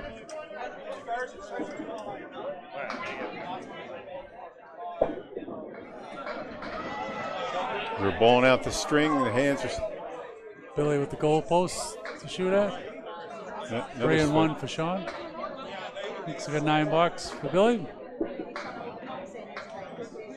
A 133 for Shiner. $8 for Sean. And a 101. So is it official now? It is official, and Harry's All-Stars Harry's completes the All-Stars sweep. beats the Hatchetmen. They came in trailing by 4 to them. They came out leading by 4, but neither team will make the playoffs. As Kingswood Unlimited, a 3-time past champion, just put a hurt on Outlaw Rides, who were semifinalists 2 years ago, and knocked Outlaw Rides out of the bye. They're going to still come in second place, but wow. Well, for Candlepin Bowling Network, John Ahearn, thank you. Thank you. Kevin Burns. Bob, I appreciate it. For Stevie Renaud's final appearance, and congratulations to Harry's All-Stars winning 1630 to 1574. Goodbye.